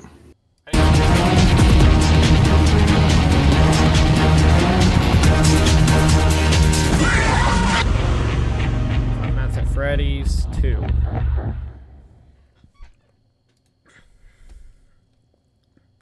I wonder why security breach was so long then. I mean, so much, I mean. Because this is made... That was made by a whole team. It's a lot... It takes a lot longer to beat. Oh. You can beat this game in one sitting, dude. Okay. I mean, it's hard, but... You can do it. Alright. Alright. Of a young child who's afraid of his father's creations. And Evan is spending these sleepless nights trying to evade these creatures of his own imagination. That is, until the end of the week, whenever Afton and his family go to Fredbear's Family Diner. While there, Michael and his friends, all wearing the mascot's faces, begin to torment Evan and make him get closer and closer to the animatronics themselves. Until Michael makes a joke that Evan wants to give Fredbear a kiss, to which the boys put Evan into Fredbear's mouth, and whenever the animatronic bites down...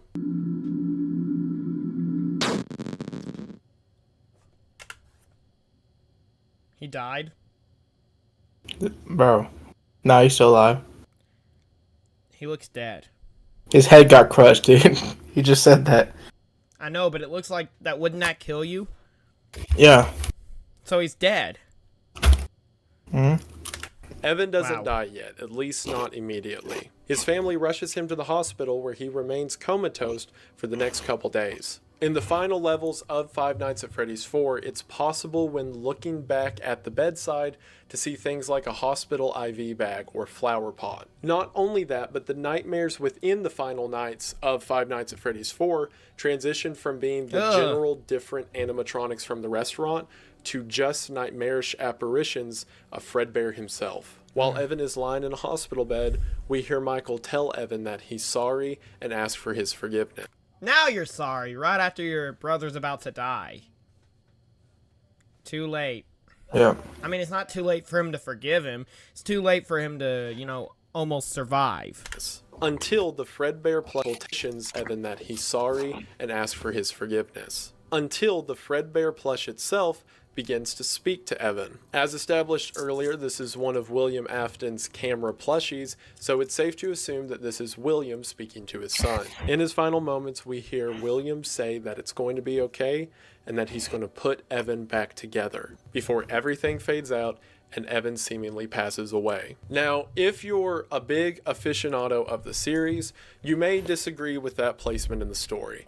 However, this, as well as the events that happen directly afterwards, are so debated, and there's so many different options of when this happened or this happened. Is Evan one of the ones that's in, you know, the animatronics? Yeah. Okay, because I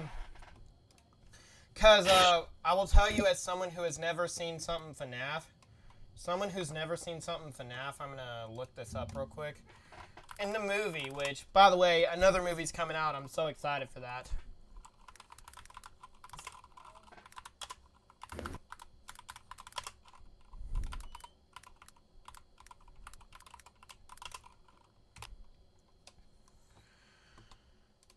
What do I search up? Five Nights at Freddy's movie animatronics? Yeah. Let me actually find a picture before. Maybe I should look up kids in animatronics.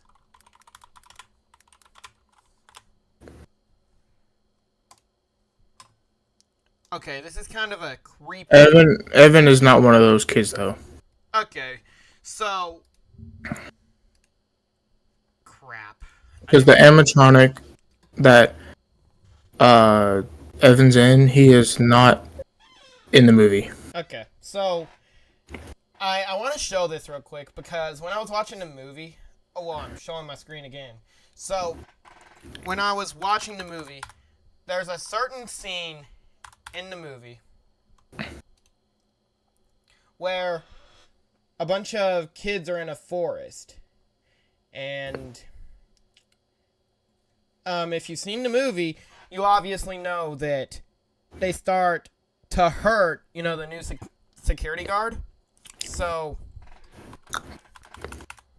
what did I just... They start to hurt the security guard. Now, I don't know any of these kids' names. I thought one of them could have been Evan, but apparently it's not. Well, I know animatronics. It's Freddy right there. The one with the rabbit ears is clearly Bonnie. Orange is Foxy. Girl is Chica. I don't know who the white hat dude is. You don't know who... Wait, who was this? Freddy. That's... He's wearing brown. Oh, yeah, and if you go later in the movie when Freddy's in the house, he starts to... Like, you see the kid come out of the animatronic and talk to, you know, the security guard's kid. His Freddy, sister. Yeah, his sister. Wait, that's his sister? Yeah, the security guard, that's his sister. Oh, that's his sister. Sorry. I haven't seen the movie in a year. Maybe I need to rewatch it. But, yeah, the Freddy, the kid that's, you know, the Freddy right here, he gets out of the animatronic and starts talking to his sister, the security guard's sister. And he's trying to lure the security guard's sister into, like, the pizzeria to try and, I guess, kill her. I think that's what happened. Tried to make her an animatronic. Yeah. And then I'm guessing she would be in that forest in a dream or whatever. If she died. But yeah, like, that's the most, not disturbing. I mean, it's disturbing how they got, like, they died so they were in the animatronics. But it's a confusing part for a newcomer. Before this, or blah, blah, blah. But again, as a story, this makes the most sense to me as the catalyst that began everything. William, a man who wanted to entertain children and managed to do so for decades, began his mad descent when one of his children used one of William's own creations to kill his other child. And then in that father's desperation, he begins experiments and procedures to try to maintain the soul of a child. See, that's where the horror comes from. For those of you who may have not known anything else about the Five Nights at Freddy's games, you've probably heard it has to do with dead children possessing animatronics. I think that's the first thing you told me. Mm-hmm. Yep. And while the rules of it aren't explicitly laid clear, at least not in the video games themselves, it seems that if a child is killed by an animatronic or a piece of their body is put into that animatronic after death, that their soul possesses the animatronic itself. You can essentially think of it as a haunt or a haunted house. If someone dies in a derelict mansion, then they haunt that derelict mansion. If someone dies and their body is put inside of an animatronic, then their spirit possesses that animatronic. And that is exactly what happens here. While we do not know the details of how or why or what happened, either because Fredbear killed Evan, or potentially afterwards, William put pieces or all of Evan's body into Fredbear, Evan's spirit possessed the Fredbear animatronic. See, now the color coding makes sense. This wasn't just a Sunday school teacher gimmick to make the letters look cool. You can tell he's a Christian after that reference. Uh-huh. That was pretty good, though. It had a purpose, because now Evan is the spirit of Fredbear. I don't know if you can see the Fredbear. So is he Freddy? No, Fredbear's different animatronic. Is Fredbear in any of the, like, FNAF 1 to 7? He's in FNAF 7. Because that's just the ultimate custom night. Oh, okay. Good. I think. If I turn the lights off, the Oh. reflection isn't there. So yeah, Fredbear is Evan, at least for now. I'm not sure how, perhaps just being around Fredbear and seeing signs that his child was still inside of the suit, or maybe even some kind of... Oh, wait, he's in weird FNAF signs 4. They were just that talking William- about that. Fredbear. Oh, yeah. Yeah, they were just talking about that. I didn't quite catch it. Well, Fredbear's not, or is There he? he is. Yeah, he's the last two nights. Oh. Okay. applied to the suit itself whenever he made it. Either way, it seems that William figured out his son Evan was inside of the Fredbear suit. As you could imagine, not only the death of William's child, but now his child being trapped in a suit of his own invention changed William's life forever. Is William the one... Wait, in the story, is William the one who made the game? Or is that a story character? No one made the game in the story. No, I mean, who made the FNAF series? No one in the game. No one in the game? No. So, who'd you say the creator of the game was? Scott Cawthon. Okay, so it's made-up characters. So, William Afton is a made-up character in the game. That's what I wanted to know. Yeah. Okay. It seems that from here, William wanted to better understand what had happened to Evan. So he began to modify the aforementioned Funtime animatronics with the express purpose of trapping another child so that he could figure out What? Okay, I get he wants to figure it out. But trapping a whole nother child? Okay, then. how the whole soul possession works. His primary contender in this being an animatronic known as Circus Baby. Circus Baby was specifically designed with a giant claw inside of its chest cavity, as well as sensors that would always calculate and determine how many people were currently in the room. He did this with the intent of Circus Baby managing to get a child alone all by themselves so that its claw could then come out and grab the child before dragging it into its chest cavity to be killed. Yeah. Oh my gosh. Wait. That's not even the most messed up thing in this. Okay, so in the movie, I know they are separate things, but you know when they're trying to kill the security guard's sister and make her an animatronic? Yep. It has that same claw, doesn't it? No, it was trying to shove it into a suit. And that kills the kid? Yeah, that's what they were trying to do in the movie. Okay. Because I'm learning that the movie and the games are separate things because, you know, the movie wasn't made by Scott Cawthon, obviously. Yeah, it was. Wait, was it really? Yeah, he was the lead director, I'm pretty sure. One of them. Oh, okay. So he kind of influenced the movie, but I was talking about the company. I didn't know if he was a director or anything. But, you know, they obviously tried to change up the story from the game so that something new happened. So I get it, yeah. Yep. She can dance. She can sing. She's equipped with a built-in helium tank for inflating balloons right at her This from the game? fingertips. Yep. She can take song requests. Oh. She can even dispense ice cream. With all due respect, those aren't the design choices we were curious about, Mr. Afton. This is, at least according to my timeline, the beginning of William's evil and murderous intent. It So that's what you meant when it got worse. Saying it gets worse. Okay. seems that the death of his own child pushed William to such extreme lengths that he was now willing to kill another kid in order to either see what happened to Completely random kid. Yep. That's messed up. his son, or perhaps even find a way to bring him back. Wait. Ordered him even to such extreme lengths that he was now willing to kill another kid in order to either see what happened to his son, or perhaps even find a way to bring him back. During the construction of Circus Baby, William's daughter Elizabeth was in love with it, probably because it was an animatronic that looked like a young girl and had the ability to serve ice cream. On the opening day of a new Freddy Don't tell me he killed his daughter. Wait, it was his daughter, right? That's his daughter. Yeah, Elizabeth.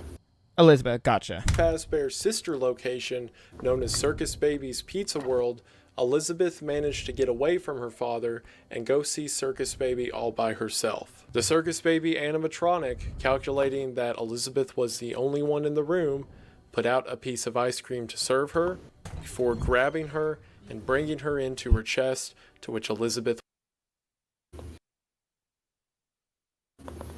Yeah.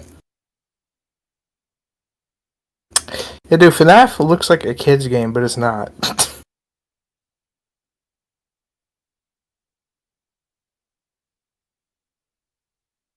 You good, bro?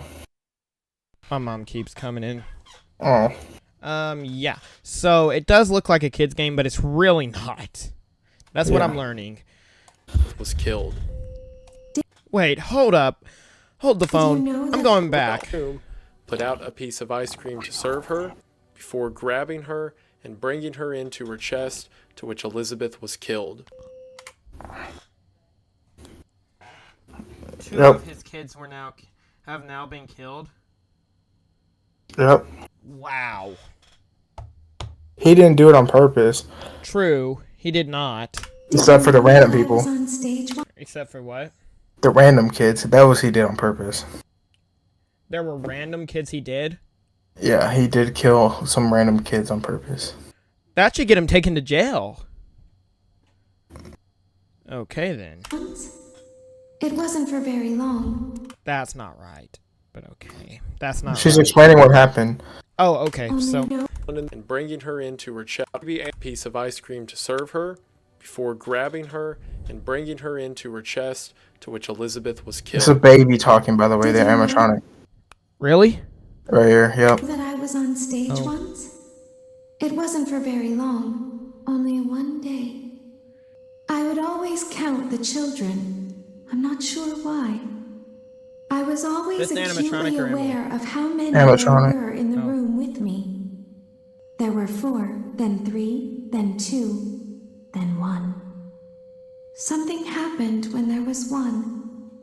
A little girl standing by herself. I was no longer myself, and I stopped singing. My stomach opened, and there was ice cream. I couldn't move, at least, not until she stepped closer. There was screaming for a moment, but only for a moment. I still hear her sometimes. Why did that happen? We're never shown exactly how So the animatronic doesn't even know what happened? Whoa. Okay, that's messed up. Especially, like, now 2 of his kids are dead. Mm-hmm. Dang. William reacted to this, although I imagine this is never what he wanted. In Five Nights at Freddy's 5, also known as Sister Location, Elizabeth mentions many times that her father tried to keep her away, and she specifically went against his will in order to go see Circus Baby by herself. It seems that he didn't want Circus Baby to kill his daughter Elizabeth, however, that's exactly what happened. Despite this, however, his plan seemed to work, and the soul of Elizabeth began to possess the animatronic known as Circus Baby. Now, whenever Evan died, it was simply seen as an accident. While Michael and his friends caused the death of Evan, they were children as well, and it could be seen as a bullying incident gone wrong. However, when Elizabeth disappeared, that raised a lot more questions. We're told in the games that the sister location known as Circus Baby's Pizza World, again the place where Elizabeth was killed by Circus Baby, we are told that it was closed due to gas leaks. This obviously being a cover-up for this event here. However, there is no way this could have happened without Henry knowing. He was essentially the acting CEO over Fazbear's Entertainment, and there's no way that they would close down the brand new location on the first day due to gas leaks without him knowing any better. What I think happened, and this is supported by things that happened shortly after this, is that Henry found out what William was up to. Whenever William sees that Henry has created a robot whose sole purpose is to bring in children and then kill them, it probably raised a lot of red flags. We're never told this in game, but perhaps at the same time, Henry also saw that William was trying to rebuild his son Evan, or put Evan back into the Fredbear costume, or whatever I will put you back together mean. Who just texted? Sorry, I can't answer that right now. Hold on, chat. Okay, am I really getting called again? Hold on.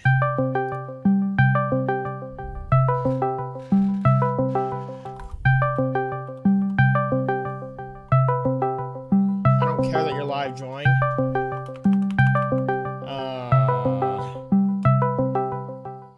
Why? What's going?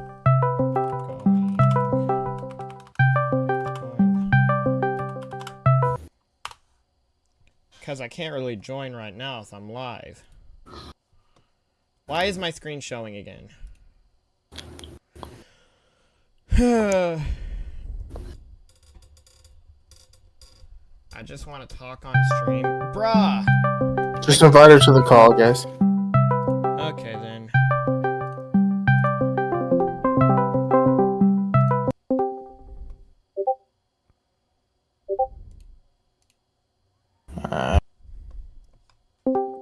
Hello?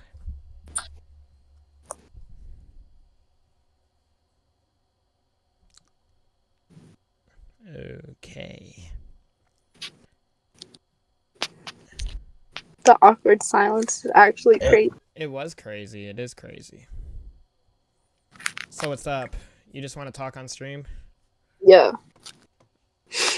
Why did I say it like that? Yeah. Yeah. Yeah. Yeah. Yeah. Yeah. Yeah. Yeah. Yeah. Yo, Terry, you know what you do on stream, actually? What? Play Geometry Dash. No. Not right now. Why not, bro? It's like 1 gigabyte. That's not the problem. Bro's bad at it, that's why. His PC can't run it. My PC can run it. I just don't want to. Poor Tanny Laney. I know, and besides, we're in the middle of watching a video, TJ. I know. Okay, then. Big Bang Theory. No. What?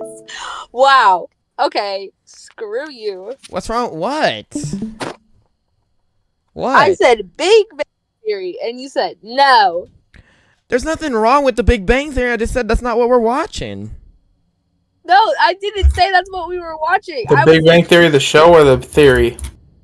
The theory. Nope. Oh. Nope. Big Bang Theory. Big Bang Theory. Tanner's nickname is Tanny Laney. Anyone who doesn't call him that doesn't know him. I call him Daddy, actually. What? Okay. Okay. Big Bang Theory. Big Bang Theory. Tanny Laney is gay. Huh? Big Bang Theory. Tanny Laney is gay. And he likes it when TJ calls him daddy. What? No, Oh, yeah, Daddy. No, I don't. No, I don't. No, I don't. No, I don't. No, I don't. No, I don't. No, I don't. No, I don't. No, I don't. No, I don't. I don't like that. I don't like it. I don't like it. I don't like Big Bang Theory, bruh. it. No, thank you. Big Bang Theory, bruh. Don't you mean Bigger Bang Theory? Okay. Big Bang Theory. Okay. Either way, Henry Like, no, was so even disgusted- bigger Bang Theory. Even bigger Bang Theory. Bro. Tanny Lady wants to see TJ, and he wants TJ to make out with him. Ew! I'm leaving the room. That is disgusting. Wait. Even bigger Bang Theory. You guys are gonna get married and have 3 kids. How is that even possible? It's possible. It is possible. I don't know about this economy, but it used to be. I said all this with the crucifix strapped around my neck. Even bigger Bang Theory. I think You he got- left the room. Yippee! Mission accomplished.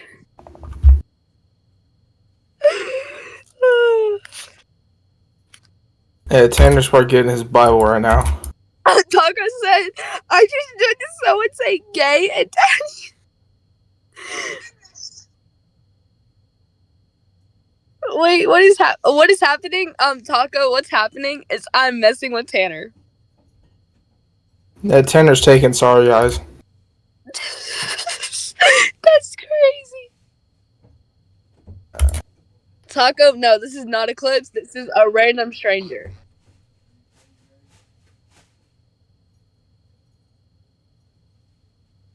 Anyway. I mean, Tanner did say I want to suck Roblox characters one time, so Oh my! Did you say your Roblox character though, or just Roblox character? I just said Roblox characters. Oh man, Big Bang Theory unimproved, Big Bang Theory unproved. Wait till he finds out the average age of a Roblox player.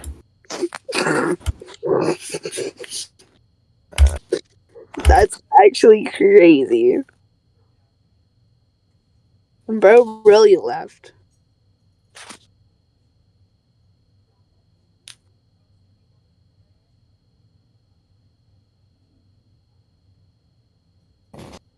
Uh, I'm oh, just waiting for him to get back. me too. He's trying to learn the FNAF lore.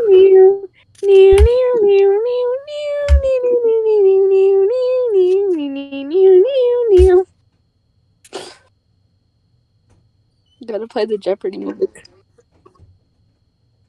No, I told him he needs to learn the FNAF lore, and he searched FNAF lore on YouTube, and it pulled up a short introduction to the FNAF lore, and it was 8 hours long. I don't want to talk about it. I don't want to talk about what just happened. What's up, Taco? I just joined to someone say gay. What? What did you join to? To me saying gay and that TJ calls you daddy. Oh my goodness. Wait, what is happening? Is that Eclipse? Bro needs to chill out. My ears will never recover from what I'm hearing. I'm gonna get you copyrighted. I'm gonna get you copyrighted. Okay. No.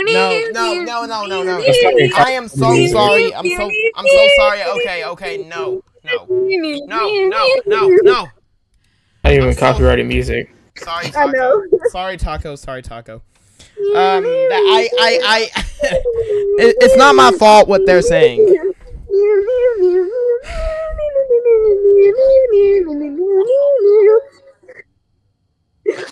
That's Taco, gonna be the background music. Taco, save me. Taco, he's fine. No, I'm not. Waiting on Taco to say you be like.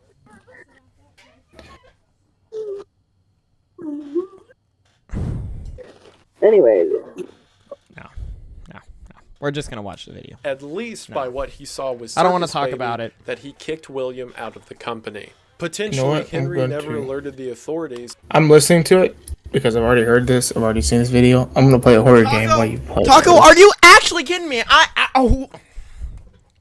Wait. I gotta say what Taco said.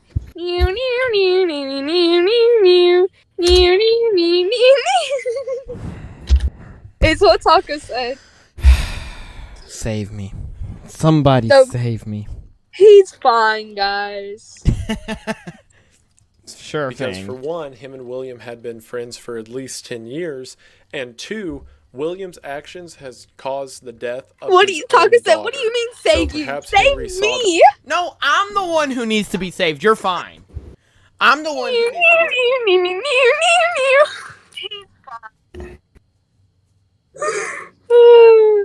I'm gonna add Taco to the call, bro.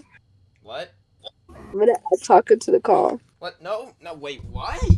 I'm gonna add Taco to the call. What? I'm gonna add Taco. I'm gonna add Taco. Do I even have him? I don't even think I have it added. Wow. I'm so sorry, Taco. She hates you, Taco. No, excuse me.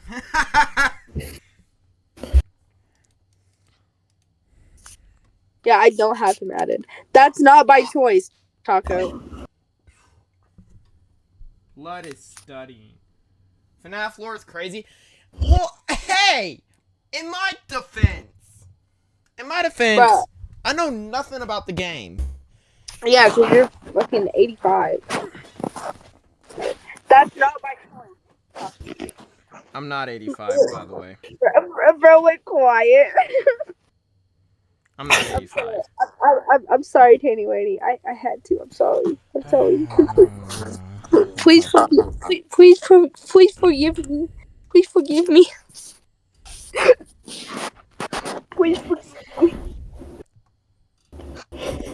Guys, I think I made it bad.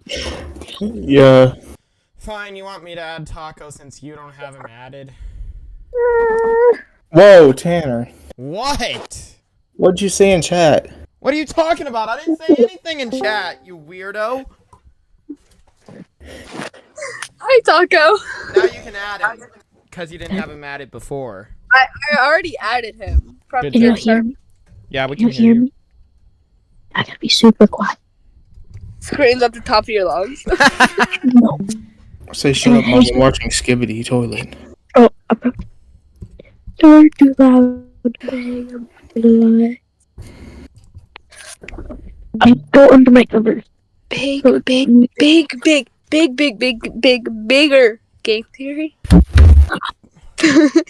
Taco, TJ, and Tanner are all in links. What? You're such a disgusting Not taco. person. That's illegal, and that's Yeah. very Oh bad. wait. Tanner, TJ, and Avery. That's also illegal. If you shut up. Tanner, Yeah. Tanner, Yeah, look what? at general in your server. I don't know. Shut up. Sorry.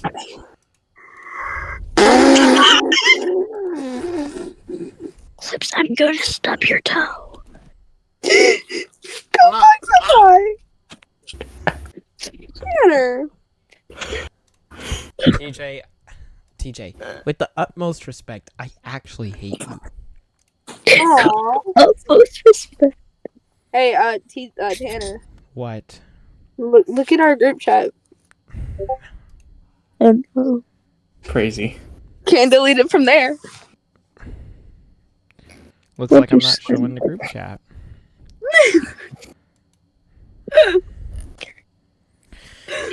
How'd you accidentally share your screen one time to show the group chat?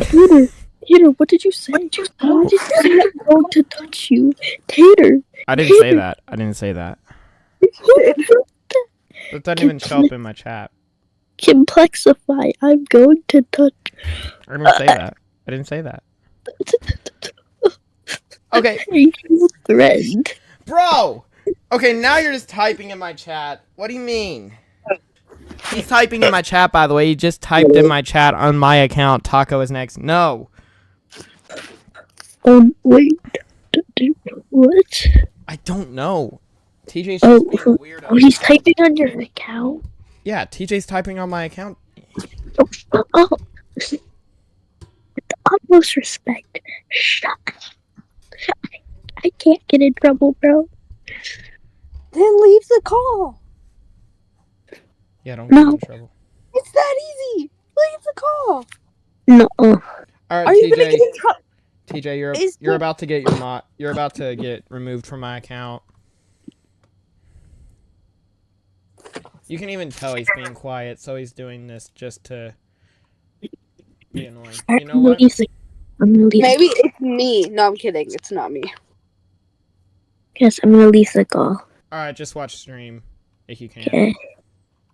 That way you don't get in trouble. Bro, my mic got turned off. Okay. Okay. Bye. Yes, I See you stopped. tomorrow, Taco. I did it just because no one's watching stream. It's funny. Okay, well. Fine, you know what? Hey, Tanner, I'm going to... Oh, crap, my phone's at 3%. I gotta hurry. Announce. You can show it if you want. I don't care. You can look at it. This will be my next album cover. Can you send it privately so I don't I'm just saying it in general. Oh, okay. Cool. I have never heard somebody say "coo" like that. Cool. I'm Be quiet. sorry. You be quiet, first of all. No. So I put Jesus on it. CJ. What? Alright, my phone's at 3%. Give me a sec. But Complexify, you're not Skibbity. Cool. What's up, Taco? In chat. What? Oh, he's mad at me. Guys, I think I officially pissed him off.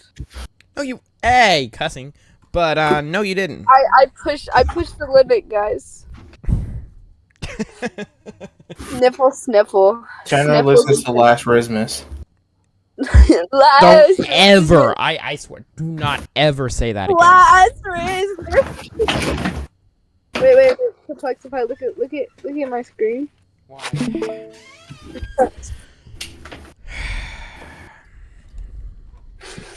Trust.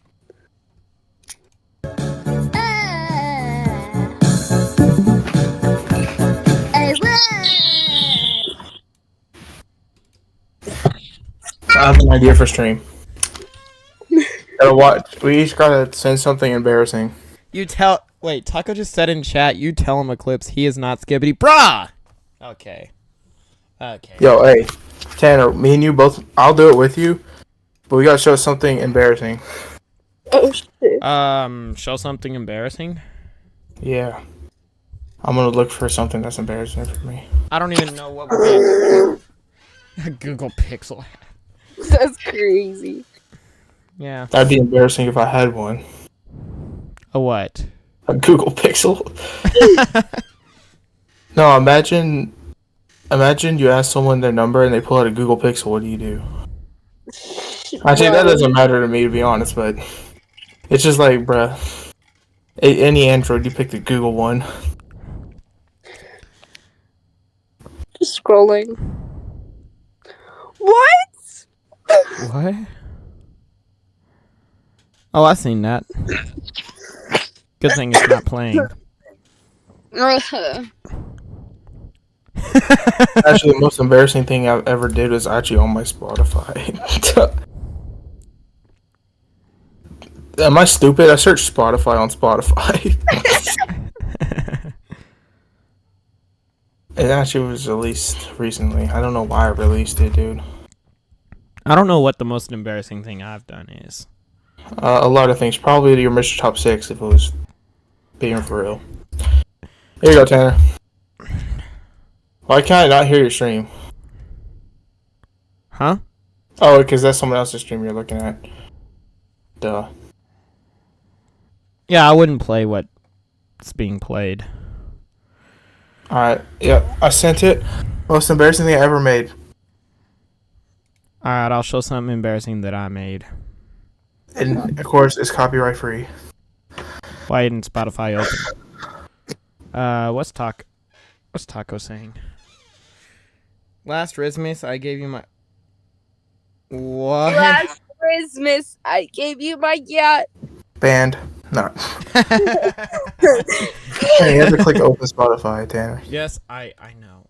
Oh. Sir, additional contacts. Boarding craft and lots of them. I don't know why the freak I made this after my country album, dude. Master Chief, defend this station. Yes, sir. I need a weapon. I put a switch on a clock, no Nintendo. I'm the chief in this game, I'm playing Halo. You gon' die just because Yo, I'm lying so much, bro.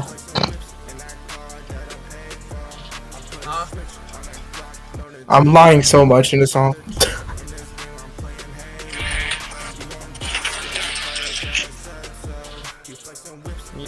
I'll show the most embarrassing thing I've ever done. I'll show that in a minute. This verse is so trash, bro.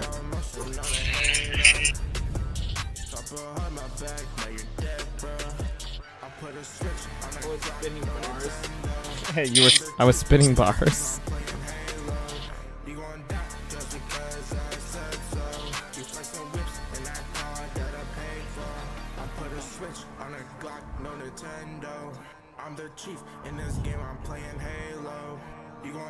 That's the only thing I ever said that was the truth in this song. I'm playing Halo. Not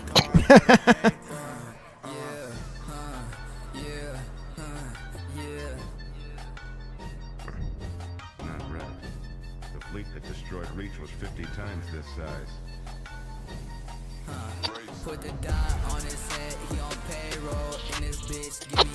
Hey, cussing Jackson. That's crazy. Bro, I was talking about Halo when you said that, bro. What the? Frickle frackle. Why does he say the B word so much? I don't know. He loves that song. He loves that word. There's another word that he loves that we can't talk about on stream. Oh, yeah. Oh, yeah. The one that rhymes with trigger. Yeah. Yeah. And he says it. Notice how I said trigger and not trigger. Oh. Oh. Yeah. So, the last time I talked to Jackson, he said that word like 5 times in an hour. And I'm like... Yeah, I started the stream up on Twitch. It's funny, kind of. I haven't talked to him since the situation because I got pissed off at him. Yeah. And I don't blame you. I got really pissed off. Yeah. I was like, no, bye-bye. That was probably your actual words, too. I so bad wanted to, like, cuss him out, but I kept it proper, and I just blocked him. See, there's a reason you don't stay friends with your exes. Yeah. Especially ones like Jackson. That's fair.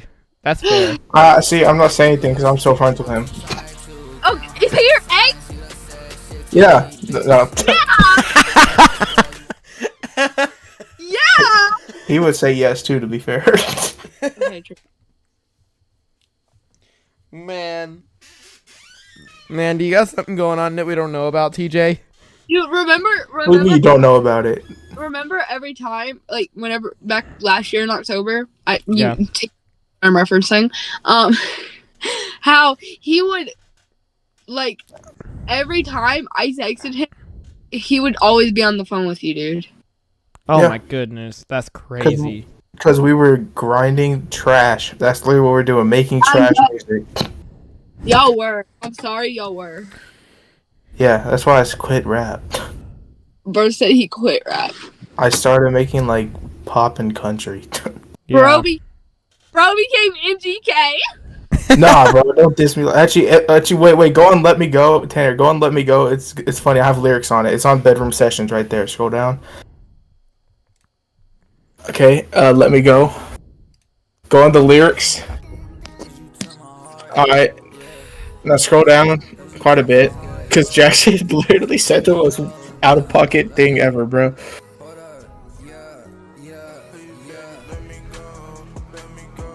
My life like a bucket. That's funny.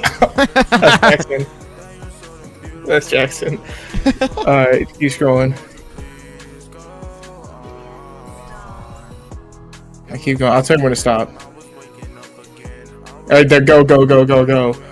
Tanner, scroll up. It says go right there.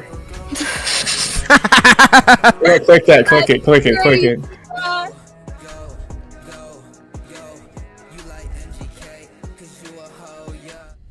Yep, that's all. That's all we're listening to from Jackson's lyrics. He just dissed him for no reason. Bro. All he wrote was, "Oh, girl."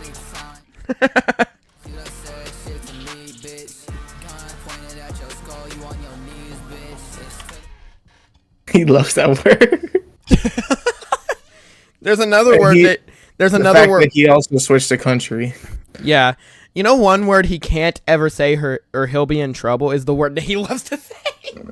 I know, bro. That's crazy. It really is.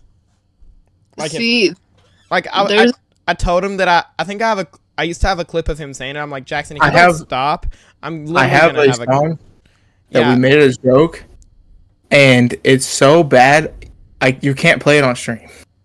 Dang. But I will send it to you. Dang.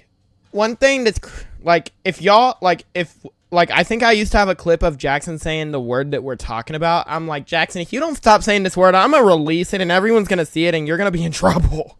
I don't think he cares, to be honest. yeah, you should know Jackson, dude. I think I do, but still, like, He's also just he's not white. He's half Mexican. Fair enough. You just pull that card and be fine. Question. Tanner, pause it. TJ, question. Yeah. What's it like being friends with your friend's ex? Oh, it's fine when they just don't talk to each other. Yeah, true. Anyways, you know what's funny? Today, well, not today. Like last month would have marked 1 year. On my birthday, 1 year. That's crazy. 1 Yeah, year. It is crazy.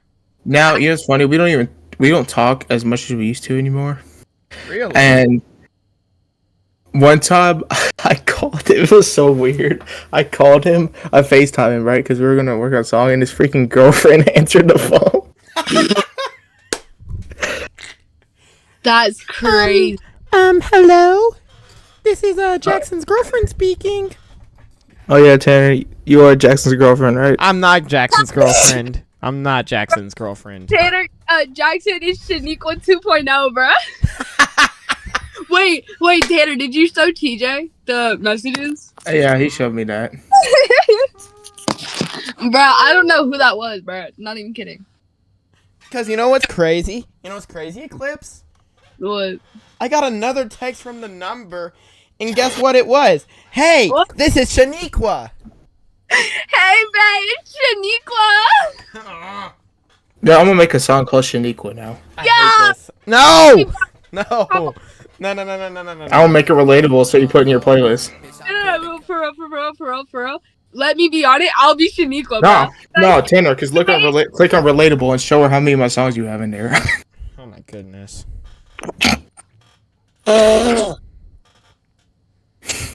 Wait, TJ. If you make called Shaniqua, let me hop on, bro. I'll be Shaniqua. I'll be like, hey, babe. That's Wait, crazy. Who's gonna be me? No, I'll be singing as you. Oh, gotcha. Do you want to be a female, Tanner? No. Are you trying to tell me something? No. So you're not trying to tell me. Are you sure about that? Okay.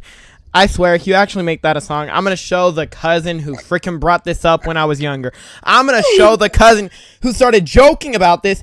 And now, guess what? I'm going to say this on stream because I'm just done with it. Like, now stream knows about it. I don't care. So, Okay, bye, guys. I got to go real quick. Okay. Sorry. I swear, dude. I'm so mad at my cousin because you know what he does? He tells all of my other cousins about this. So every time I go near someone, all my cousins are younger than me, obviously. One of them is like a few years behind me. His name is also Jackson. Already got the chorus. Huh? I already got the chorus. Oh, hey there, Shaniqua. Tell me what you're doing to me, huh? No. Hey, TJ, on a serious note, get it released by Thanksgiving, and I'll show all of the cousins. That'd be funny. I will get. I swear, I'm not scared to do If it sounds good, I'll do it because I'm not gonna release something that sounds bad. At least not anymore. Okay. Freaking my old songs at Fun Life. Oh my goodness. Okay, guys, I swear, if he has a good song about Shaniqua, I will literally, and I'll probably record it and send it to TJ because it would be funny. I will literally get all of the cousins that know about Shaniqua, the one who started the thing 10 years ago, probably. You want me to start making it on stream? I think it'd be kind of funny. Maybe. I'll tell you what I'm going to do, chat. I will tell you what I'm going to do. So chat, I'm not even lying. I will, if it sounds good and he gets it out by Thanksgiving, which is, again, November 20, which is, if it sounds good and he gets the song out by November 28th, I will go to my cousin's house. And if he's there, the one who made the Shaniqua meme or whatever you want to call it, I will play this. I will record this, by the way, and I will send it to TJ. I'm going to get them all in a room. I don't care if the younger cousins are there. You know, they always mess with me about Shaniqua and all that crap. I will get the cousin who made this stuff up, or so-called not made the stuff up because it's real, obviously. I will get him into a room, the one who started this whole thing, and I will play the song right in front of him, right? And I will get his reaction, and I swear... I found a beat. Guys, this is going to haunt me for the rest of my life, isn't it? Yeah, and I got the flow, I got the beat, now I just gotta record.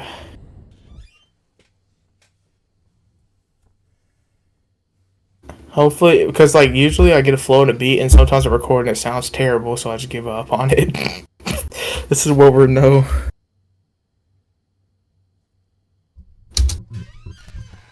Or like I record something and a day later it sounds terrible. At least I think it sounds good, and then a day later I hate it. That always happens to me. Telling you, chat, that if this gets released by Thanksgiving, and I have to play it in front of all of my cousins, they're never gonna let it go. They're never gonna let it go. W, I better make this good. And then they'll hear a clips on it.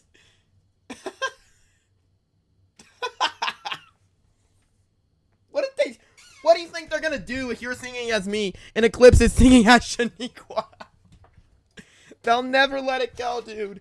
They'll never let me hear the end of it. Dude. I swear, on Halloween, I saw them. Every single cousin that is younger than me, and the one who made the thing.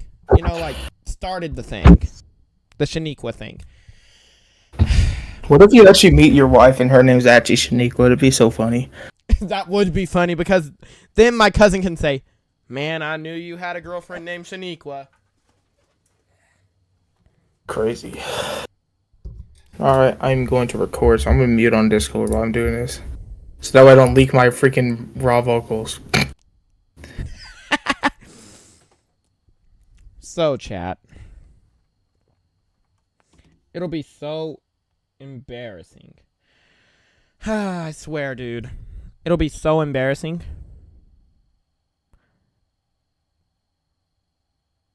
I'm telling you, man. I am telling you.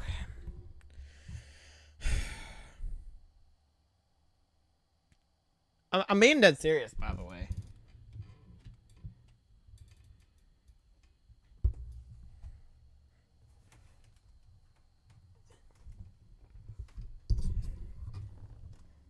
I'm about to fall out of my chair while trying to readjust the camera to make it look better.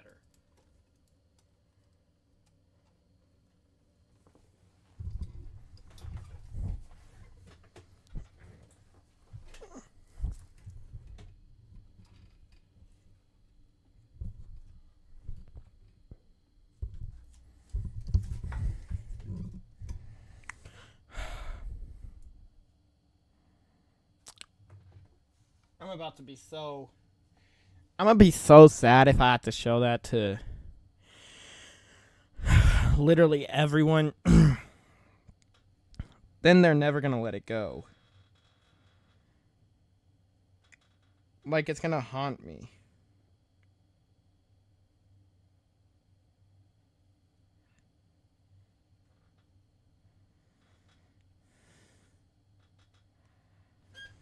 Well, while we wait for A very, very sad day for Complexify.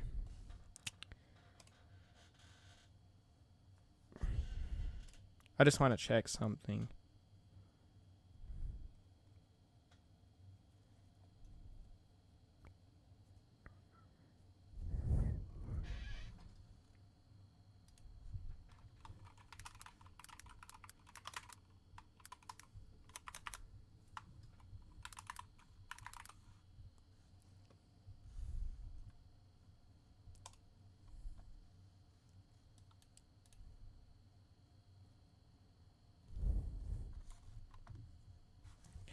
Oh my goodness, this is gonna be so bad for me. If you aren't up to date,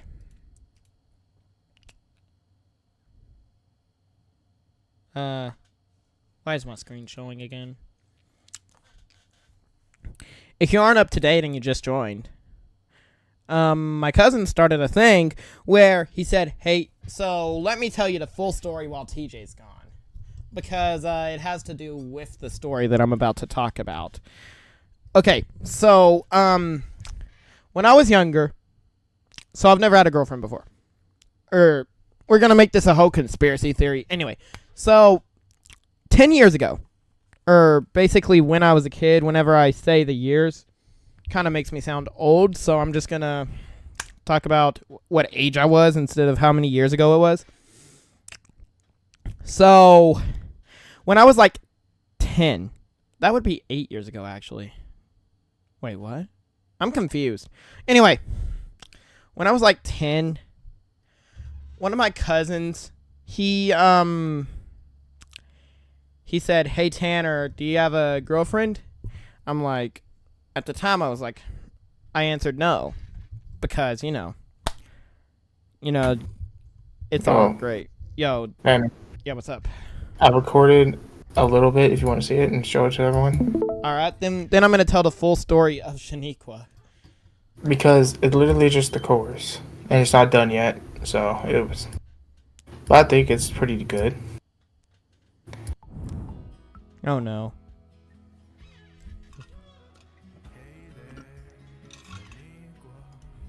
Tell me why I need ya, 'cause I'm heartbroken forevermore.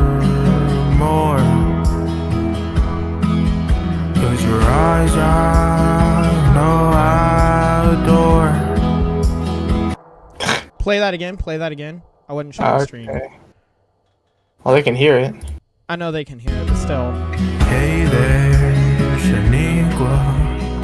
Tell me why I need ya, 'cause I'm heartbroken forevermore. 'Cause your eyes I know I adore. Yeah. Oh my gosh. Oh my So that gosh. If that's a correlation of what this is gonna look like when it's done, I'm scared. I'm actually scared. I'm actually gonna be terrified. I'm actually terrified, man. I'm actually terrified. Alright. I'm gonna tell the full... have I told you the full story of how Shaniqua started? Yeah. Alright, so I'm gonna tell chat because this is obviously never gonna... I'm never gonna get away from this. So... Also, Tanner, sadly, I have to get off. Okay. Alright, so I'll talk to you tomorrow, dude. I'll talk to you tomorrow. Bye. So... this is sadly... So I'm going to tell this story because it's looking like this Shaniqua stuff is never going to stop happening. Hopefully it does because what happens in the future if this keeps going on. But anyway, so here's the story of Shaniqua and how it all happened. Let's hope that no one I know in real life that doesn't know about Shaniqua is watching because that would be awkward. So, Shaniqua. So, my cousin when I was younger, when I was younger, one of my cousins, he said, "Hey, Tanner, do you have a girlfriend?" I say no at the time because, you know, obviously, I don't think I have a girlfriend, but obviously, he knows something more than that I don't. So I said no. He said, "Yeah, you do." I'm like, "What?" And then he said, "I bet her name's Shaniqua." Right? Now, I didn't think it was going to get as far as it got, but it got pretty far, dude. So, he starts it when I'm younger. And I'm like, okay, this isn't going to get any worse, is it? Is it? I hope not. Then, so he brings it up when I'm around 8, 9, or 10. He says, "Yo, Tanner, do you have a girlfriend?" I say no. He says, "Yeah, you do. I bet her name is Shaniqua." Now, this actually never stopped, and I kind of wish it did. So, over the years, now, I don't know how this happened, but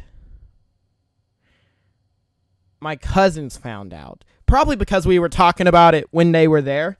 So, I swear, every year since like 2019, or like 2017 or 2018, even before I started YouTube,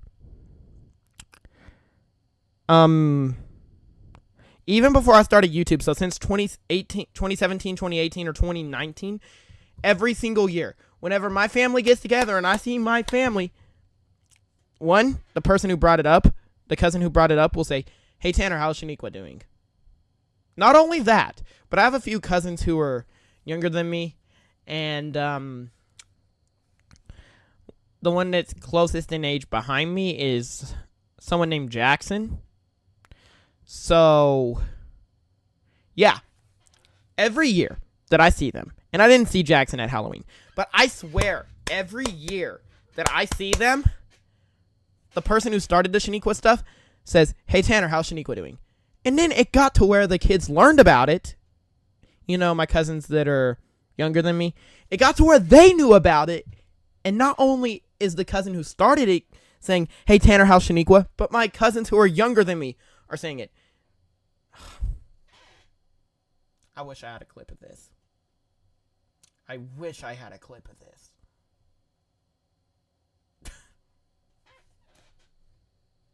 I don't want to talk about it.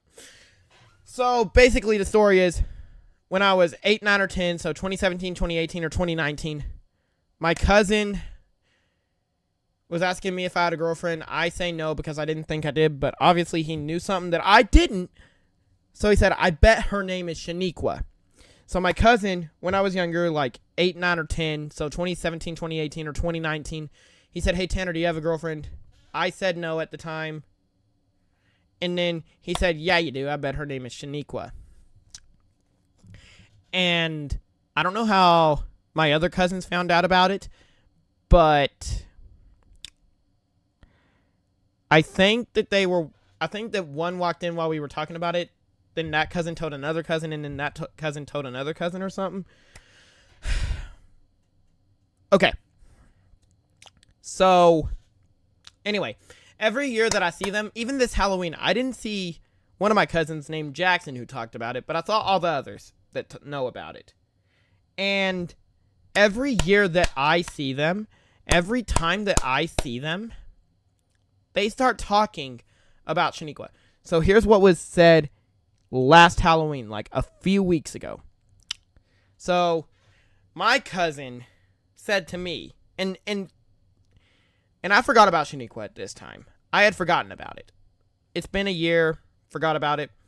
I go over, I see him, the one who started it, and he says, "Hey, Tanner, how's Shaniqua doing?" I'm like, gosh dang it.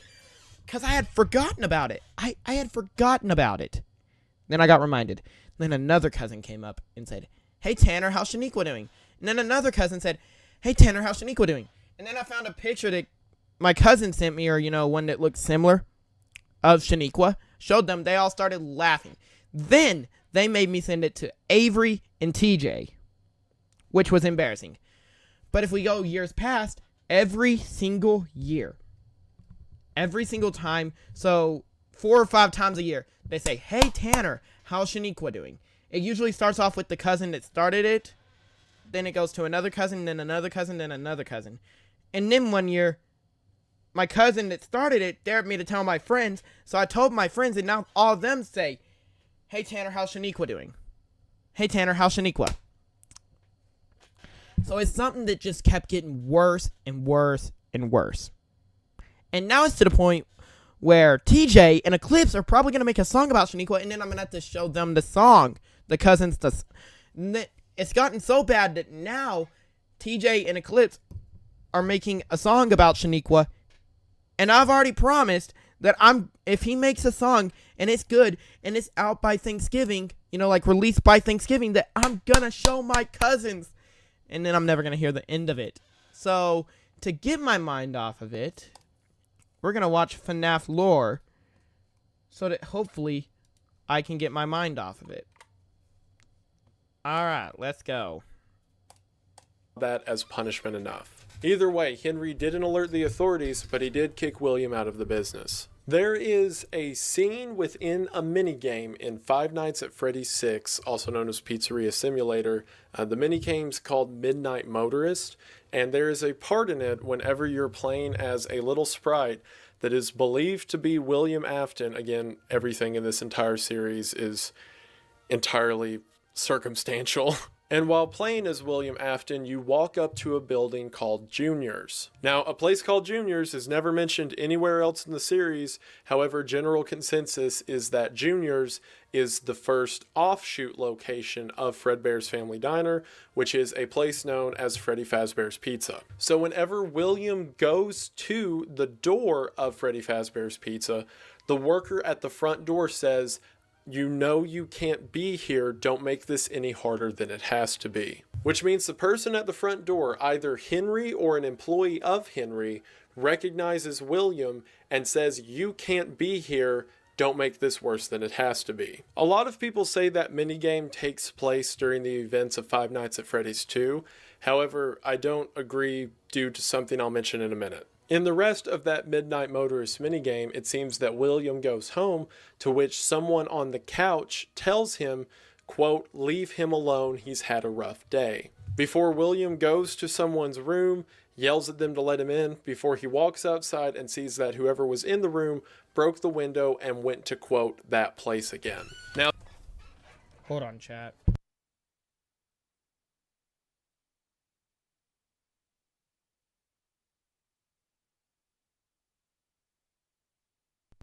Alright. This is all speculation because most of the stuff in this series is speculation. What are you going to do? It seems to me like this person sitting on the couch is probably William's wife, and although she's never seen in the series again, that's the only character that can make sense here. And the child that he is berating is his only surviving child, Michael. Michael is now terrified by his father and remorseful for the actions that he himself committed that led to the death of Evan. Perhaps whenever William says that Michael is going to that place again, he's referencing Freddy Fazbear's Pizzeria, because maybe Michael's trying to figure out what happened to his sister. Like I said, that was speculation, but it makes the most sense to me. The core takeaway from it is that William is now being kicked out of the locations that he helped create by his business partner, Henry. And while Henry was in his right to do so, I mean, he found William with a child scooping animatronic that he built. Like, you can't let that guy keep working around children. Henry becomes paranoid of the idea that William will try to retaliate. During this time, William makes a new animatronic. An animatronic known as the Marionette, or just the Puppet. This puppet is designed. William makes a new animatronic that, I mean, can't let that guy keep working around children. Henry becomes paranoid of the idea that William will try to retaliate. During this time, William makes a new animatronic. It's not William. Oh. An animatronic known as the Marionette. Audio pause so people who are just listening, look at the screen and note that correction. Not that there's anything wrong with listening, just want to make sure you don't get, in parentheses, more confused. That's nice. an animatronic known as the marionette or just the puppet. This puppet is designed for the express purpose of protecting Henry's daughter Charlotte, also known as Charlie. One day, William, perhaps in the midst of a rage towards his business partner Henry, William decides that he is going to take from Henry what William had accidentally taken from himself. Again, as we can see from many games placed throughout the video game series, one day Charlie is locked outside, to which William Afton pulls up in his vehicle, kills the young child before driving away and leaving her body in an alley. What? Huh? Now, normally, the marionette puppet would have stopped this from happening, as its entire purpose is to follow Charlie around and protect her. However, during this event, it seems that the puppet was trapped and unable to get to Charlie until it was too late. Eventually, the puppet works its way outside in order to find the young girl, to which whenever the puppet gets there, the deed has already been done. The puppet, unable to do anything else, lies down next to Charlie, to which it seems through whatever supernatural means is filled throughout this narrative, the spirit of Charlie possesses the puppet. Perhaps William killed Charlie outside that day because it was just a moment of opportunity, or perhaps he did it away from the animatronics because at this point 2 of his own children had been killed in the proximity of an animatronic and their soul had been taken into it. And perhaps William killed Charlie outside in order to prevent her from possessing an animatronic. However, despite his efforts, as noted here, the spirit of Charlie now possesses the marionette puppet. I like the idea of Charlie being the first murder victim of William, not only because it matches the story more and it makes the first intentional kill more purposeful, but in the events that follow, the animatronics are only possessed because the puppet attaches that spirit to each animatronic. So in order for any of the victims to possess future animatronics, the puppet has to be dead first. Not only that, but a line that Henry says in Pizzeria Simulator heavily implies that his child was the first victim of William's killing spree. Not until I undo what he has done and heal this wound. A wound first inflicted on me, but then one that I let bleed out to cause all of this. So due to Charlie's death, the restaurant is shut down. A couple years later, it reopens as the new and improved Freddy Fazbear's Pizza. Okay. I think it is shortly after the reopening of Freddy Fazbear's Pizza that the missing children's incident occurs. For those that don't know, okay, so for anyone who is wondering in the chat, that's what I'm most confused about, is how all of the killing spree happened, and the whole story behind the Five Nights at Freddy's. It's also confusing, and I'm glad TJ sent me this video so I can kind of understand more of what happened. So big props to TJ for sending me this video. There is a mention in the first Five Nights at Freddy's game, and at the time this was the only lore for the overall series that we ever got, in which a newspaper clipping says that 5 children went missing at Freddy Fazbear's Pizza, and that's the reason it got shut down. That Freddy Fazbear's Pizza, and that's the reason it... That and the smells, but same thing. Got shut down. Gotcha. That Freddy Fazbear's Pizza that got shut down because 5 children went missing is the current pizza place that I'm talking about in the timeline. And I'll pull the timeline back up in a second to look at, but I want to add the final names to this board first. But in short, we have the original Fredbear's Family Diner, and then we have some restaurants like Circus Baby's Pizza World that open then get closed, and maybe some other projects that we're not told about in the series. But after Fredbear's, we get Freddy Fazbear's Pizza. Charlie is killed outside of it, so it is shut down and now reopened. It is shortly after this reopening, I think the missing children's incident occurs, and here's why. Whenever you are playing as the security guard, a man by the name of Jeremy Fitzgerald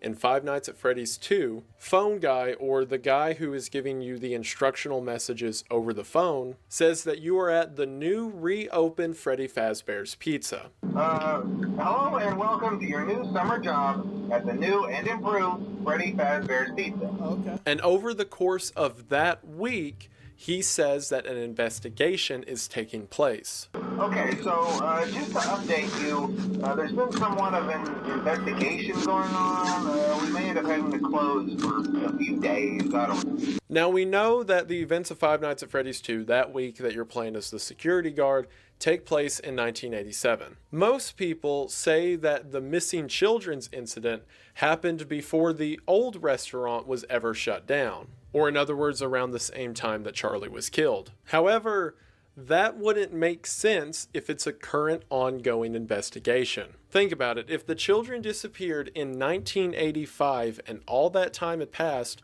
why would the investigation now just be starting in 1987? We know that the investigation is not over the bite of 87 because that happens at the end of the work week. Also, to make sure everyone's still in the loop, in the original Five Nights at Freddy's game, which takes place after the events of Five Nights at Freddy's 2, I know there's prequels and sequels all over the place. The phone guy in the first game mentions that the old location, the location from Five Nights at Freddy's 2, was shut down due to something known as the Bite of 87, in which an animatronic bit out someone's frontal lobe. They used to be allowed to walk around during the day, too.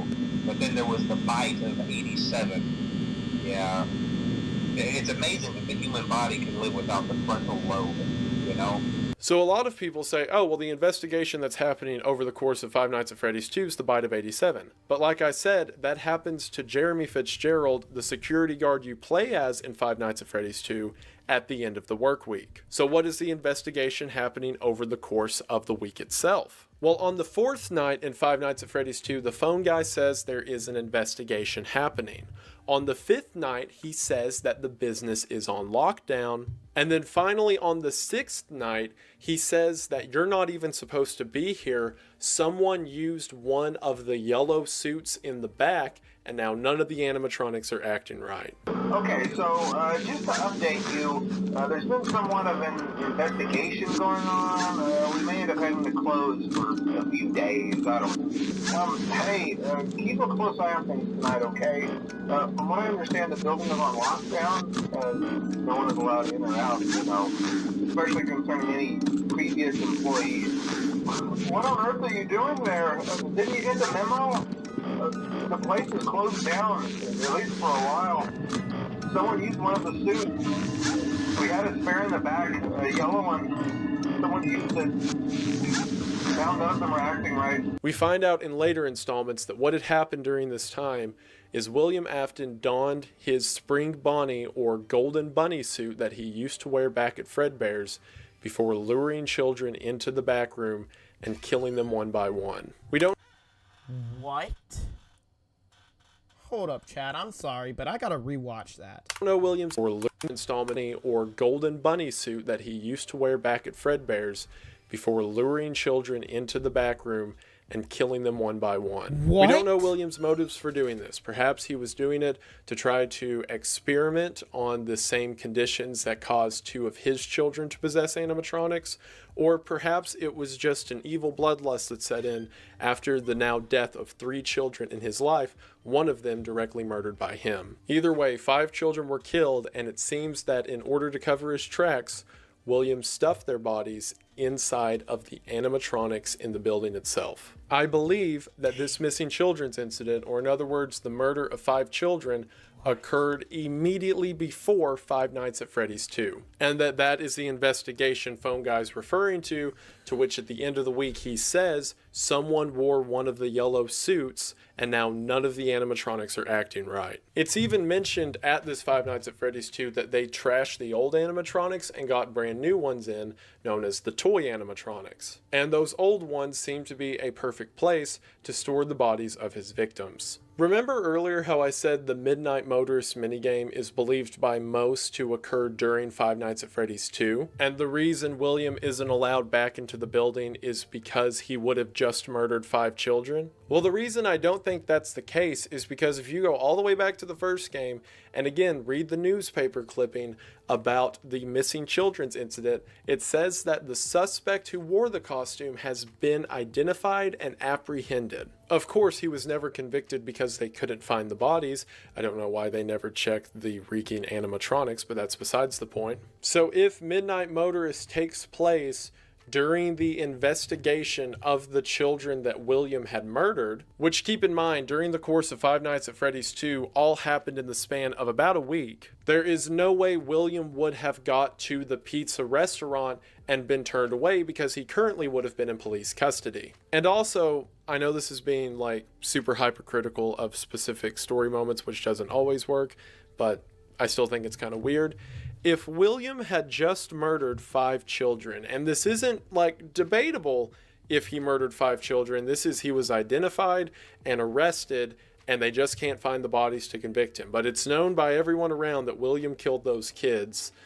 I think him, when he's supposed to be in police custody, coming to the door of the restaurant and then the bouncer being like, hey, you shouldn't be around here. Doesn't that seem like a very like low power push off to a guy who just murdered 5 kids in your restaurant? That sounds much more like William was doing some shady stuff and accidentally killed his own daughter and got kicked out. Not he murdered 5 kids like last week. And again, he should be at police custody at this point. Midnight Motorist happens before the death of Charlie, not during Five Nights at Freddy's 2. You can fight me about it. We find out these names from a point later in the series, but the 5 children like happens before the death of Charlie, not during Five Nights at Freddy's 2. You can fight me about it. We find out week. And again, he should be at police custody at this point. Midnight Motorist happens before the death of Charlie, not during Five Nights at Freddy's 2. You can fight me about it. We find out these names from a point later in the series, but the 5 children who were killed by William Afton during the incident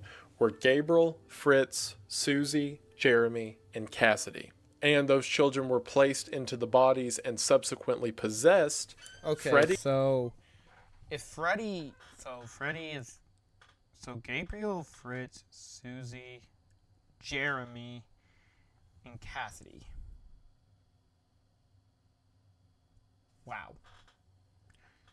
Dang. Foxy, Chica, Bonnie, and Fredbear respectively. Now, it's not known if William put the bodies into the animatronics, or that's indicated in the puppet minigames throughout the series, that the puppet, now being possessed by Charlie, went through and attached each of those children to the animatronics themselves. Or more specifically, we know that the puppet was responsible for giving life to these kids.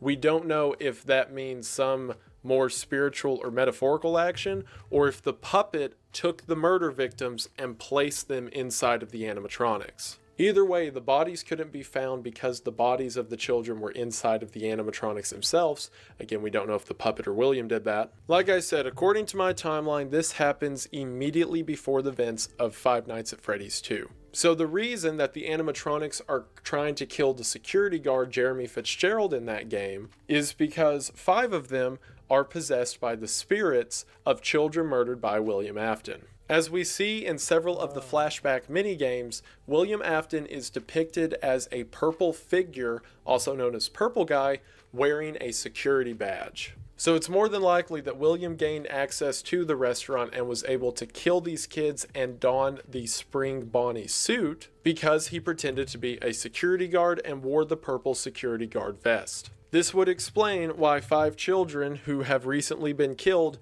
try to kill the first person they see wearing a purple security uniform. The phone guy phone calls that I've mentioned are pretty much the only way that the character gets any world or lore relevance for the first couple games. At the end of the Night 6 phone call, phone guy tells Jeremy, again the security guard that you're playing as, that he has one job left to do before the restaurant closes down for a while. That job is he has to watch over a children's birthday party the next day and make sure he wears his purple security uniform and stand very close to the animatronics. We have one more event scheduled for tomorrow, a birthday. You'll be on day shift. Wear your uniform.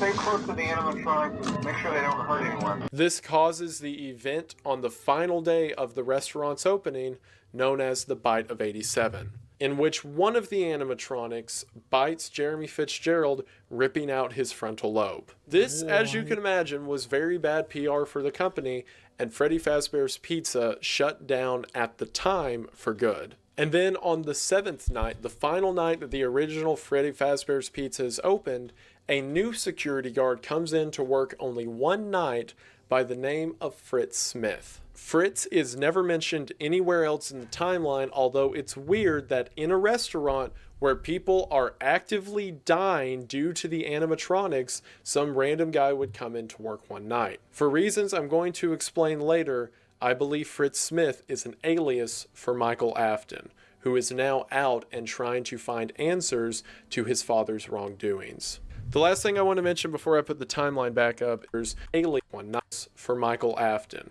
who is now out and trying to find answers to his father's wrongdoings. The last thing I want to out, I believe Fritz Smith is an alias for Michael Afton, who is now out and trying to find answers to his father's wrongdoings. The last thing I want to mention before I put the timeline back up is that if you'll notice here, Cassidy is said to possess Fredbear. But if you'll also look up here, Evan is also possessing Fredbear. All the animatronics in That's kind of weird. the series that have been possessed can move around on their own free will except for Fredbear. The primary belief for this is, if you'll remember, the Fredbear costume is both a costume and an animatronic. So if you were to have it set on costume mode and just laying in a corner and someone's to possess that, they can't move and are essentially stuck inside of a decrepit mascot uniform. Whereas all these other ones who are possessed are functioning animatronics and are able to move about on their own free will. In the Five Nights at Freddy's survival logbook, yes, that's a real phrase I just said out loud. Without going into all the specifics, it seems that there is a conversation taking place between two hidden authors on the pages themselves. For example, there will be faded text asking, "Do you remember your name?" and then responses written in the text elsewhere in the book. It's two people having a conversation with each other, and without going into the nitty-gritty of how this was determined, because again, it was a lot. By the way, I didn't mention this enough earlier. Big shout out to Game Theory, also known as MatPat.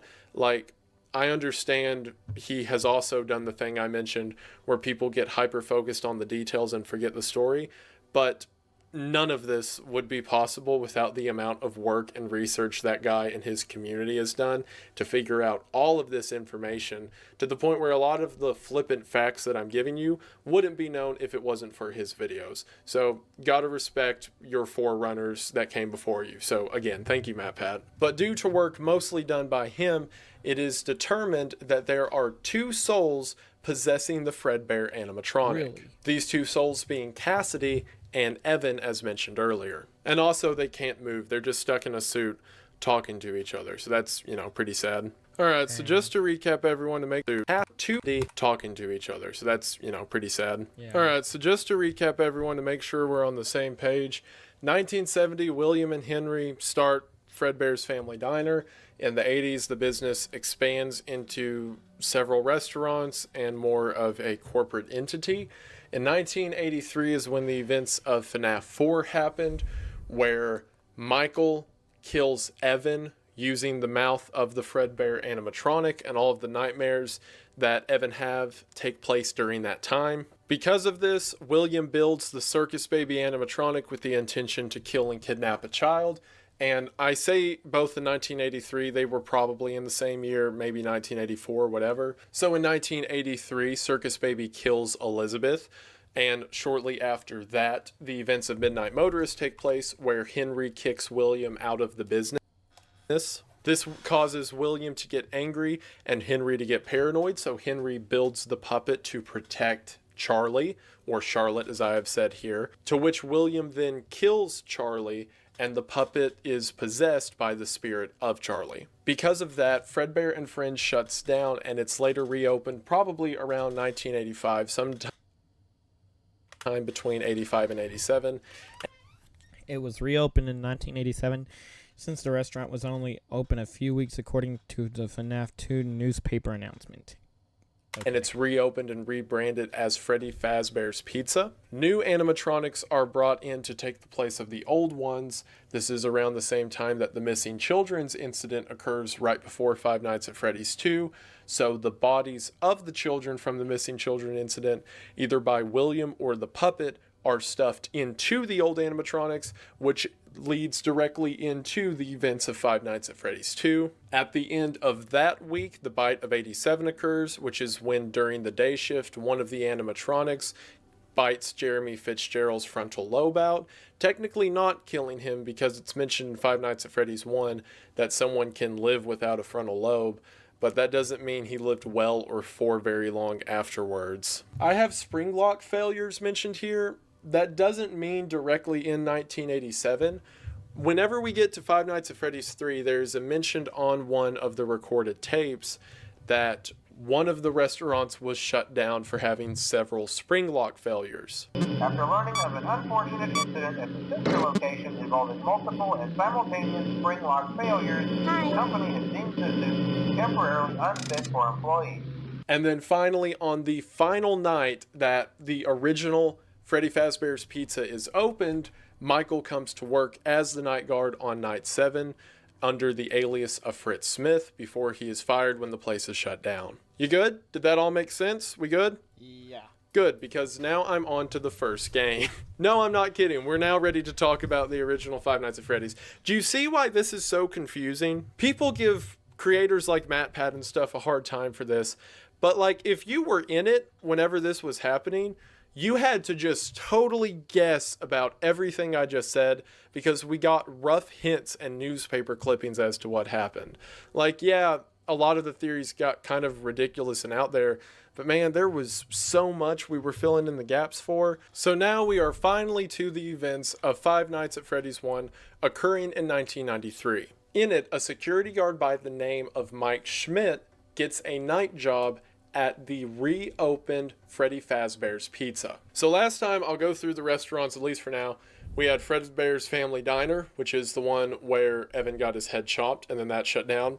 We had Fredbear and Friends, which is the one where Charlie was murdered outside of, and that got shut down. We then had Freddy Fazbear's Pizza open, which is where 5 children were murdered, and one security guard had the front part of his brain taken out, and that was shut down. And now finally, we have Freddy Fazbear's Pizza reopening, and Michael working as the security guard. The reason I'm so confident in saying that Michael is Mike Schmidt is because, for one, Mike's name is Mike. And also, in Five Nights at Freddy's 2 and Five Nights at Freddy's 1, whenever Fritz and Mike are fired, on the pink fire slip, it says that they were fired due to odor. While this probably started out as just a joke in the first one, I think it is enough of a clue in to tell us that this is the same person. And also, it makes the most sense for a storyline. Because if these guys aren't Michael, then in Five Nights at Freddy's 2, some random guy showed up for one night to fight for his life against animatronics and then never showed up again. And then in Five Nights at Freddy's 1, you have a guy who is almost being murdered by animatronics every night he's working there,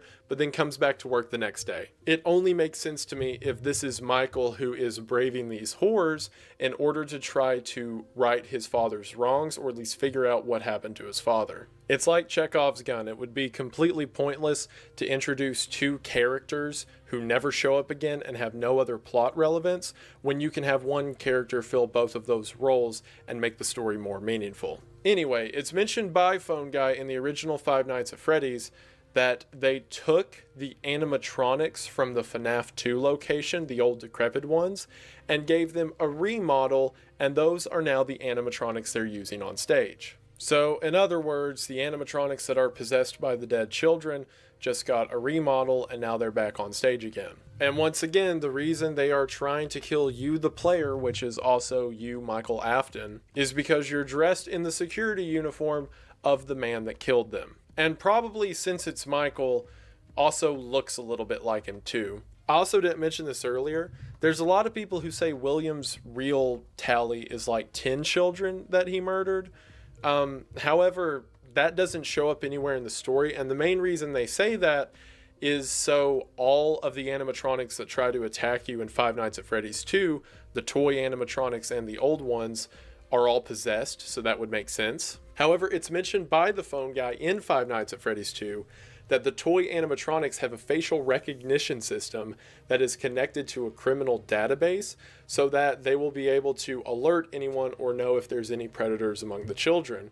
At least that's what phone guy says, who's to say they can't also attack people linked to that database. And since the puppet was there at Five Nights at Freddy's 2, remember the one that started all of this, and we know that the puppet can manipulate animatronics, at the very least Charlie put the bodies of the children into the old animatronics so that they'd be possessed. What's to say the puppet didn't change the facial recognition so that they would just kill anyone in a security guard uniform? Again, that would also explain the bite of 87. And, like, especially when you see where the story goes from here, and very specifically where the story ends, it doesn't make any sense if there's, like, another 5 children whose souls are just out there somewhere. It makes a lot more sense if the only children Michael killed were Charlie, and then the 5 children at the Five Nights at Freddy's 2 location. Also, everyone wants to say in, like, all the theories I looked at, that William killed a bunch of kids down here, I guess because he was in like a silly, goofy mood. Because everyone tries their hardest,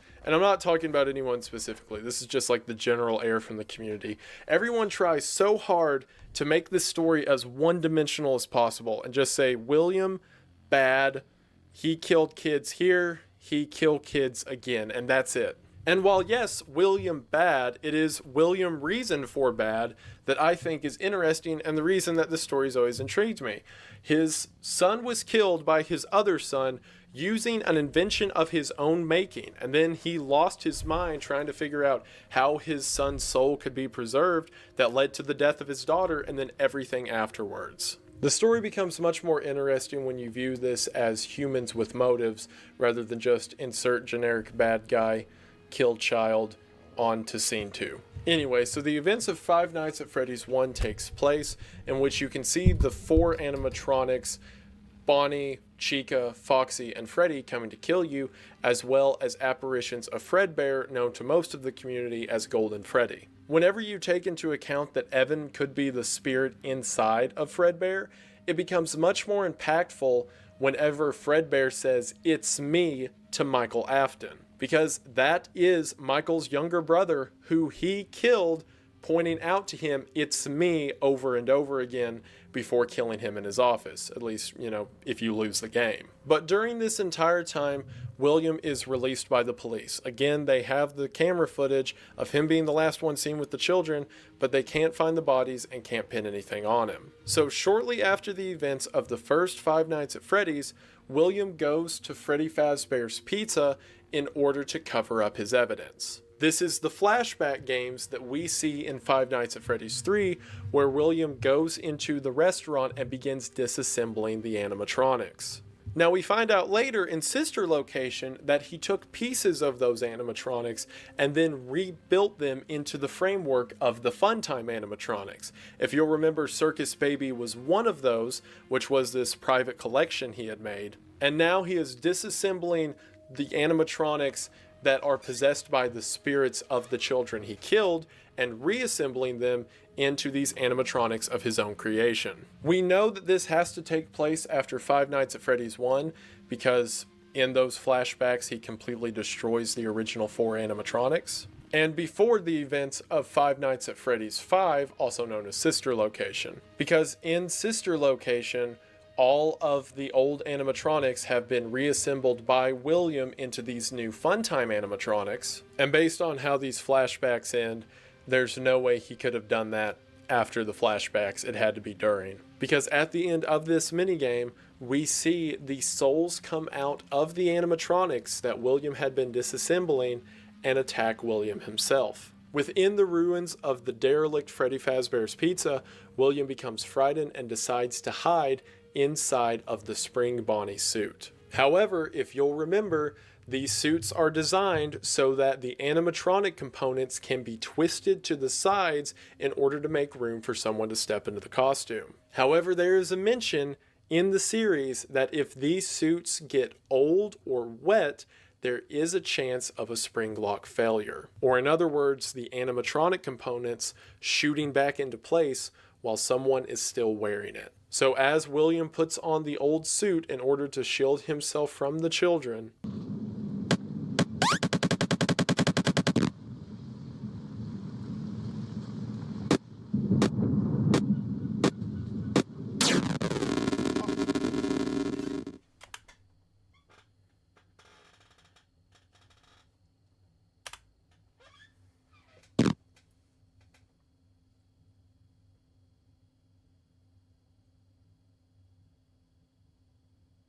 he is killed by a spring lock failure. And as the spirits of the children he murdered slip away, William bleeds to death in the now abandoned Freddy Fazbear's Pizza. I don't want to take the timeline back down, and I don't even know how much of this you can see whenever I hang it up.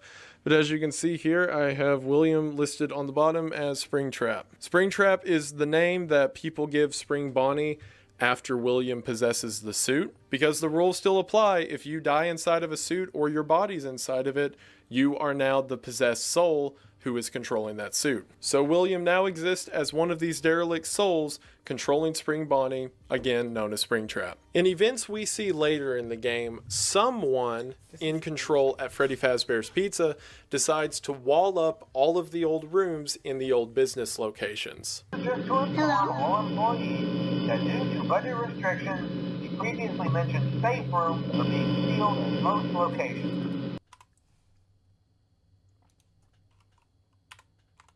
Hold on, chat. I'm getting pretty tired. I might go to bed soon. Let's see. I'm gonna leave this call. Alright, we're good.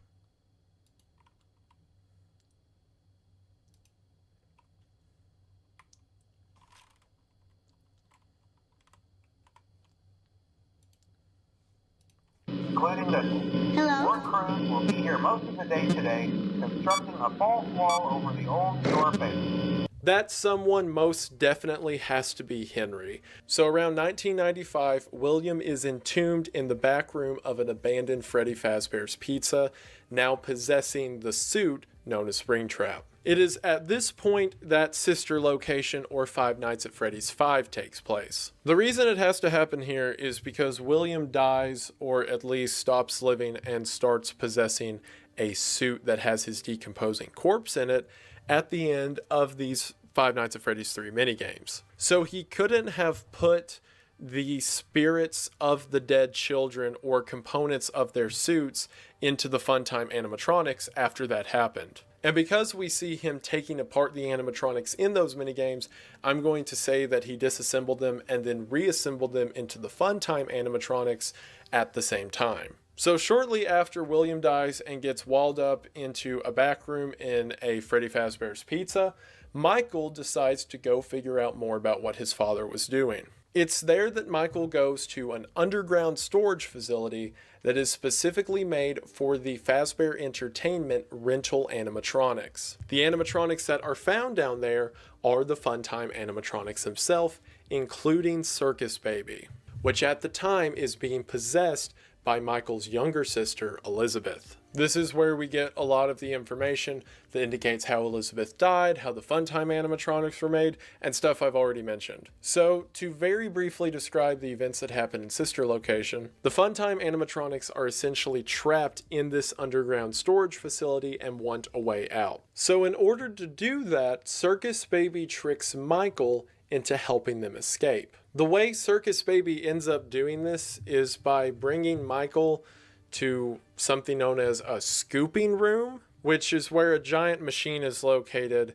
that pulls out the endoskeleton of animatronics and leaves just the skin present. And this is like, I know we're talking about a series that has to do with children possessing animatronics and then like devices made to like scoop children into them and all that.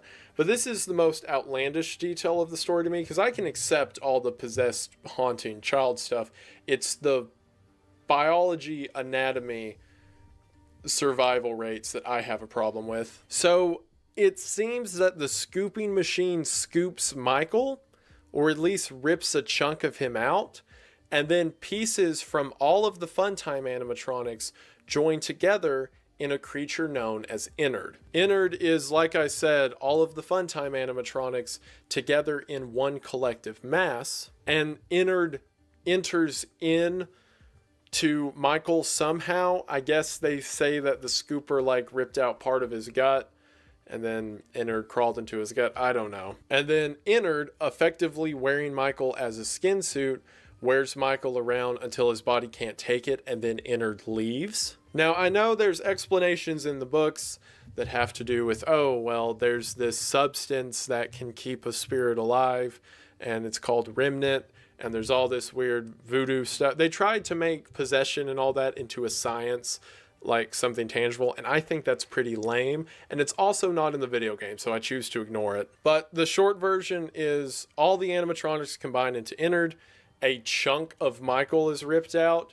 Innard goes inside of that until Michael's body can't take it anymore, and Innard leaves, but Michael still survives. So effectively, all of the animatronics are now free and roaming around to do whatever they want to do. This is mentioned in the later games, but shortly after Innard escaped from Michael, because remember, Innard's now a collective consciousness of all of the Funtime animatronics, they kicked out Elizabeth, which is Circus Baby at the time, for some reason. I don't believe it's ever particularly said. Someone can correct me in the comments if I'm wrong.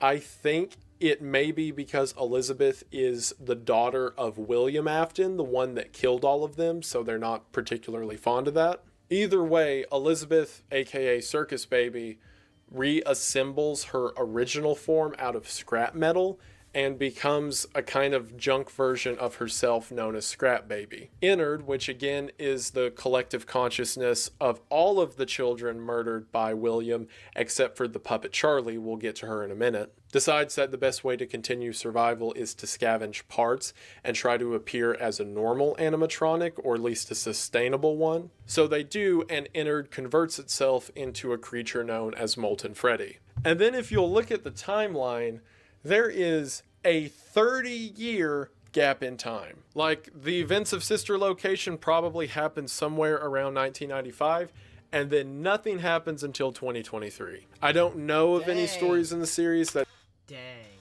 say they... Sister Location can take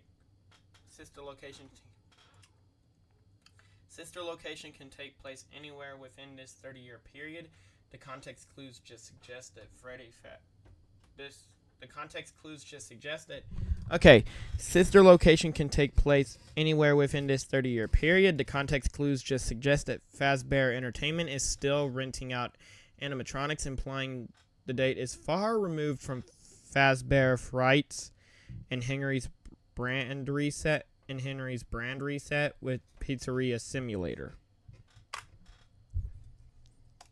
Killed anyone during this time period.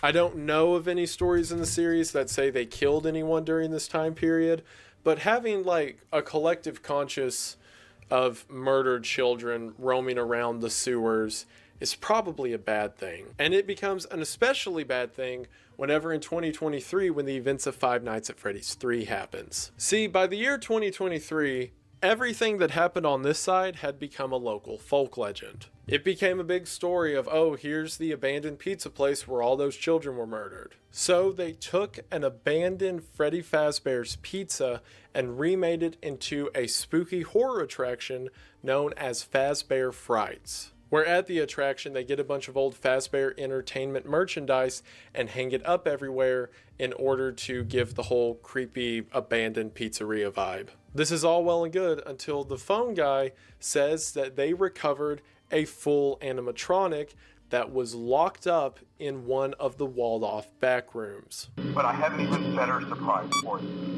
You're not gonna believe this.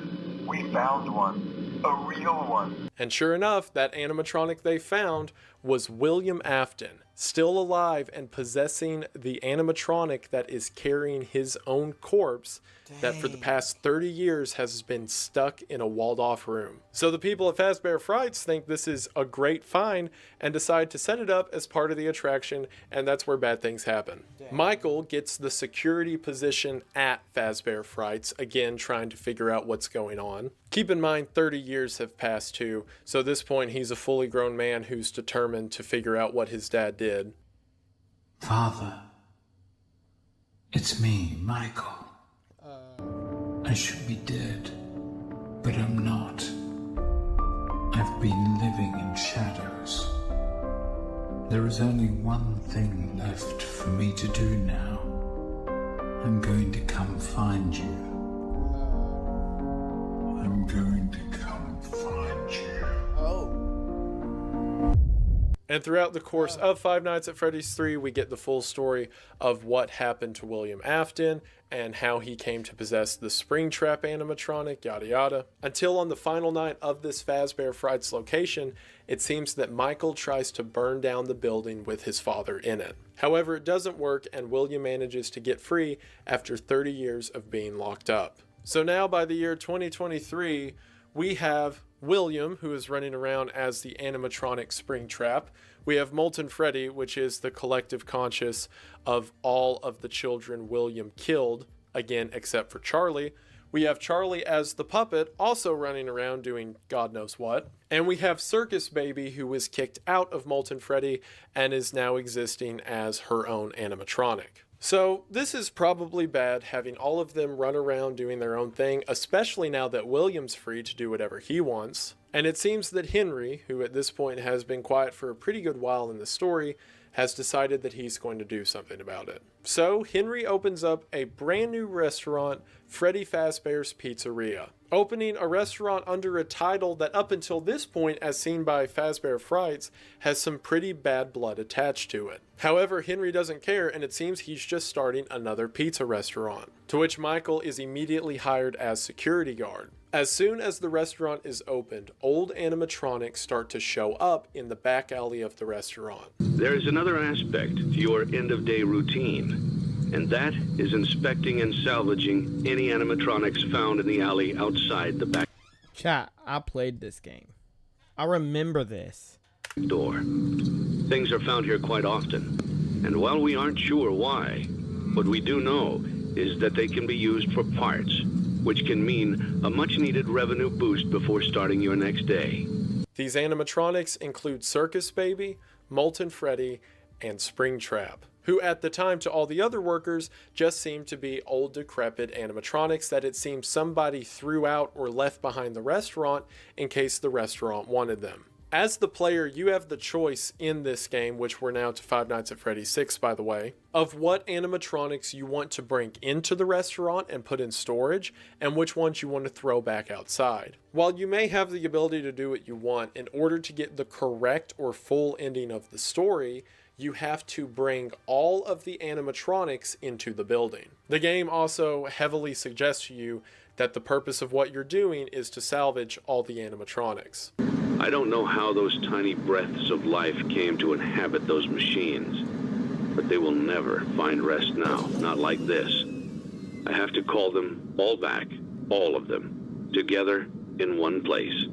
It seems that the animatronics are interested in whatever it is Henry's doing and have each made their way to the pizzeria one by one. Henry created the pizzeria as essentially bait in order to lure all of them back in. That is, except for one animatronic that Henry knew would not be interested in falling into a trap, and that is the puppet, which is possessed by his own daughter Charlie. To take care of her, Henry built an animatronic known as Lefty, an animatronic built with the sole purpose of catching the puppet animatronic. Again, if you didn't know about all this story or everything happening before, that's like a really weird detail in the later games. But again, here it makes sense because he's trying to get all the animatronics under one roof, and he knew that the puppet would probably be resistant to it, so he made an animatronic specifically to catch her. And then on the final night of the pizzeria, as Michael is being attacked by the animatronics, Circus Baby begins to tell Michael of how she... Maybe not necessarily, quotes, kill Michael, but whatever she wants doesn't sound good. She's going to kill him. You played right into our hands. Did you really think that this job just fell out of the sky for you? No. This was a gift for us. You gathered them all together in one place. just like he asked you to. All of those little souls in one place. Just for us. A gift. Now we can do what we were created to do and be complete. I will make you proud, Daddy. Watch, listen, and be full. Before she is cut off by Henry, now making his presence known. And you know what? Rather than describing what happens next, I'll just let you hear for yourselves. Connection terminated. I'm sorry to interrupt you, Elizabeth, if you still even remember that name. But I'm afraid you've been misinformed. You are not here to receive a gift, nor have you been called here by the individual you assume, although you have indeed been called. You have all been called here, into a labyrinth of sounds and smells, misdirection and misfortune. A labyrinth with no exit, a maze with no prize. You don't even realize that you are trapped. Your lust for blood has driven you in endless circles, chasing the cries of children in some unseen chamber, always seeming so near, yet somehow out of reach.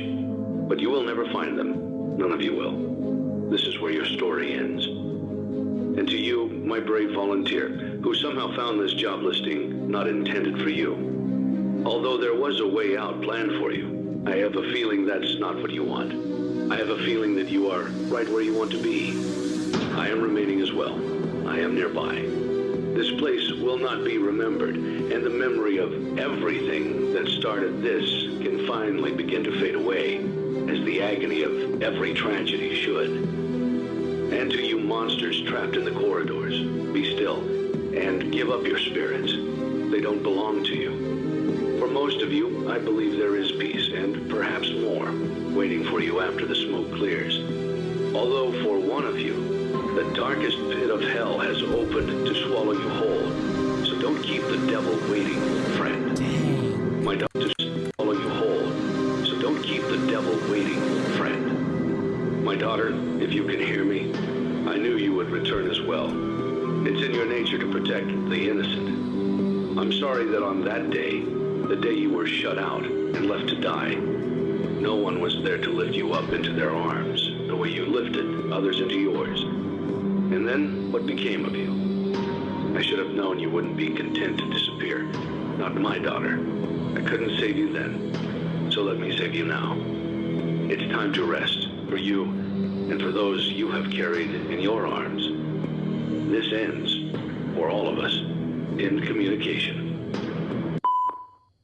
And with that, we have the end of the Five Nights at Freddy's series. Almost. See, there's one extra game in the series, known as Ultimate Custom Night, and from any outsider looking in, it looks like just a bonus mode. It's just one night, and there's one looking in, it looks like just a bonus mode. It's just one night, and you can choose an extra game in the Five Nights, known as Ultimate Custom Night. And from any outsider looking in, it looks like just a bonus mode. It's just one night, and you can choose any of the animatronics from the series, set them to whatever difficulty you want, and then based on how hard of a difficulty you complete each of the challenges, you're given these kind of goofy cutscenes. It seems just like a fun free play mode, right? Well, every now and then, whenever you're killed by one of the animatronics in Ultimate Custom Night, they give you a kind of threatening message that seems directed to you, the person. You won't die, but you'll wish you could. I recognize you, but I'm not afraid of you. Not anymore.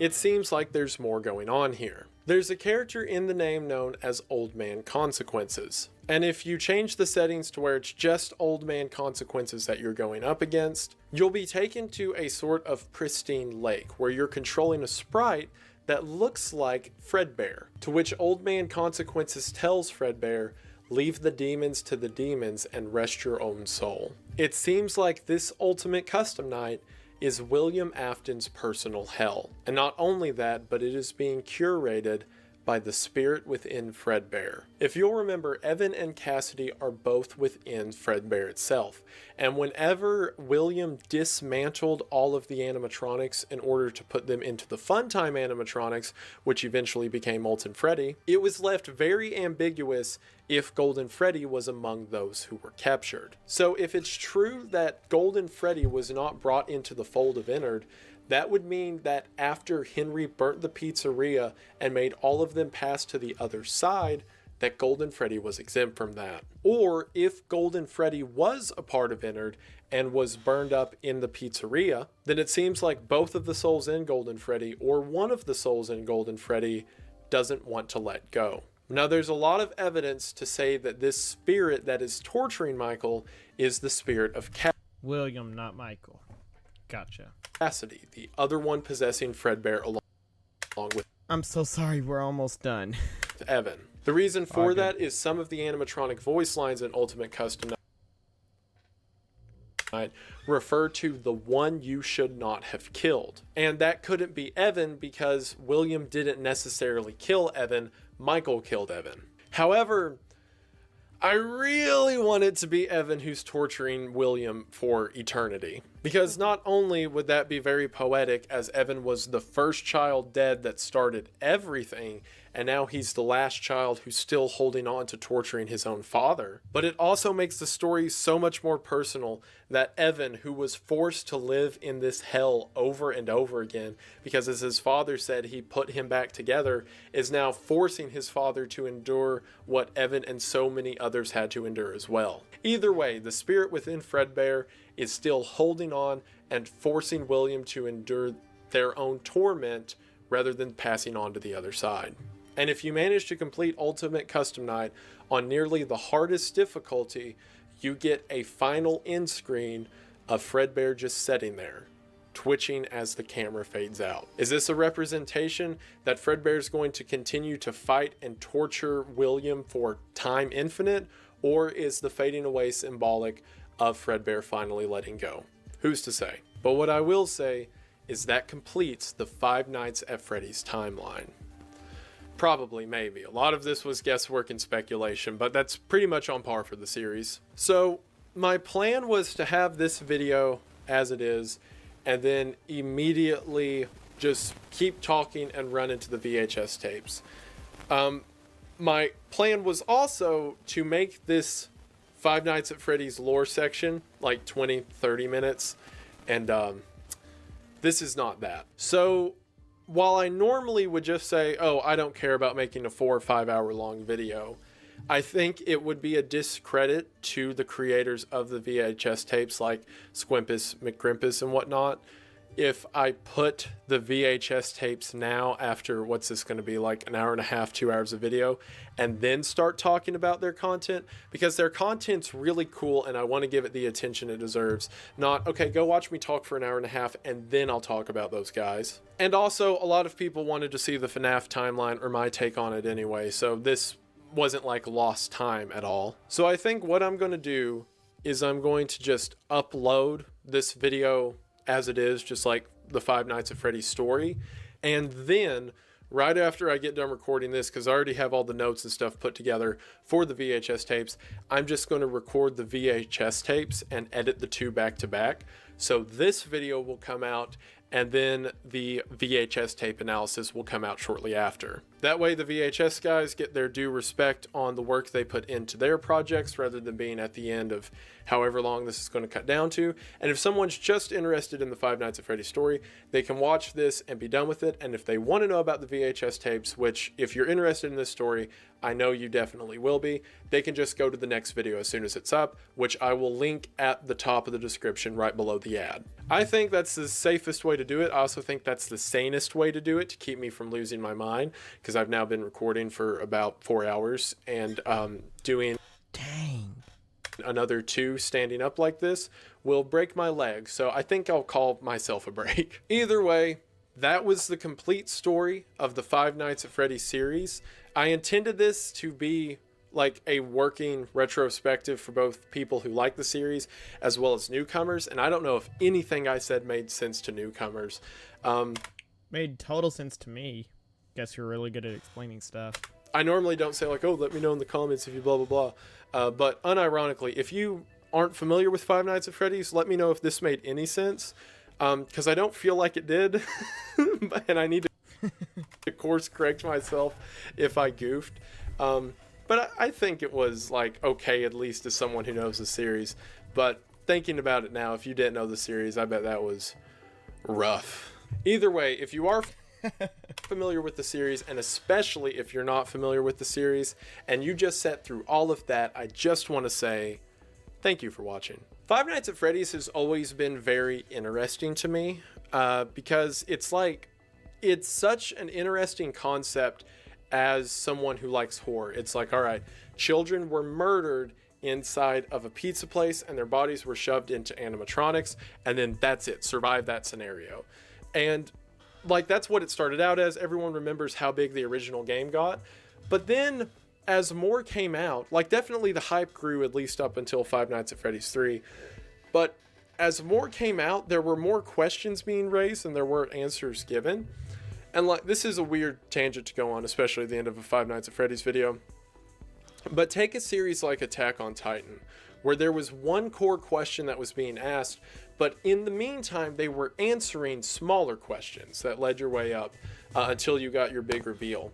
And I think the biggest mistake of the Five Nights at Freddy's series is that they just kept asking questions and kind of sort of gave answers. The best example of that is, if you'll remember, ever since Five Nights at Freddy's 1, we were asking ourselves, oh, what's the bite of 87? Also, let me clarify, I've been in the community or like speculating about this stuff for years now. So when I say we, I mean we. So in the first game, we were all wondering, what does the bite of 87 mean? Because we just hear mention of it, and it's really, along with the newspapers, our only world building thing that was known in the first game. So we were asking ourselves that for a while, like, what's the bite of 87? What's that? And then when Five Nights at Freddy's 4 comes around, we know that the bite of 87 is someone losing their frontal lobe. And then in Five Nights at Freddy's 4, we see a mini game where a kid is placed into an animatronic and the animatronic bites down and crunches his head. So we're like, oh, that's the bite of 87, which is where the meme from Markiplier comes in, because he thought the same thing we were all thinking, like, oh, well, we're looking for someone getting their frontal lobe bit by an animatronic. Here's someone getting their frontal lobe bit by an animatronic. And it turns out the answer was no. That was the bite of 83. That was a different bite that you didn't know about yet until now. The bite of 87, we're never going to show it in the entire series. Like, I think, like, as someone who was hopefully interested and like invested and willing to dedicate time to figuring out what the story was, I did feel a little led on by a lot of details like that. And like, if you're not familiar with the series, you haven't been keeping up with it, this story sounds kind of cool. Like, you know, William kills children, then he's forced to be in a creation of his own doing, and then he becomes like this monster, and then that monologue at the end's so cool, where Henry says, "Don't keep the devil waiting, old friend." It speaks for itself. It's so good. Like, when you look at that, it's very satisfying and fulfilling. But when you started here and then did this and they didn't really answer it, like I said, I felt a little led on. Though I'm conflicted about the series. Also, because someone's going to ask about this in the comments, what about Five Nights at Freddy's 8 and 9, also known as VR, or also known as Help Wanted and Security Breach? To which I would reply, what about them? Those aren't games. Those are games that cut off this whole part of the timeline, or said that, oh, well, Henry's plan didn't work and William still lives so that we can have him in our stupid sequel that doesn't have a story or characters or relevance or working mechanics or anything to justify its existence other than a profit incentive. That's a little too cruel. I'm sure someone who worked on that game cared about what they were doing. But I can assure you that the people who came up with the idea of it did not. Because I hate Security Breach so much. If you like it, good for you. It makes me violent, which is why I'm not talking about it. So, I like Security Breach. I like Security Breach, man. Same with Help Wanted. Help Wanted wasn't as like big of a deal when it came out, and I kind of just wrote it off as pretty much a high budget fan game. But Security Breach was infuriating. Anyway, I've talked. Why? I don't get why it was infuriating. I've rambled long enough. Yeah, I'm conflicted by the way the story works, and as a fan, it was a little annoying, but now that I can describe the whole thing as that, I feel pretty confident it's that way. Obviously, as always, let me know in the description. I'm tired. Let me know in the comments if you disagree or if I got something wrong. I'm more than happy to be proven wrong on this. I just think this works best as a story, and I like the story that it's telling. So yeah, thank you so much to my subscribers. I think we're at 1.155 million, something like that. Like, man, you guys keep on killing it. 3.96 I'm really like at a loss for words with all these because I don't know what to say, because I don't deserve 12, and you've given me over 1 million, and it's a lot, and I appreciate it, and I'm forever grateful. So thank you for that. Thank you to all of my ex-patrons that you can see here. The Patreon is gone now, but these are all the people who supported me, or the top tier patrons that supported me. And thank you to all of my patrons who supported me, who allowed me to get to the spot that I'm at. You know what? Good video, man. Good video, man. I'll sub. That was actually really good. And the fact that he was able to explain the Five Nights at Freddy's story to someone who literally knows nothing about it, props to you, man. Props to you. I'm forever in your debt, and I appreciate it. And all this is... Actually, guys, I'm going to go get something real quick, and then I'll be right back.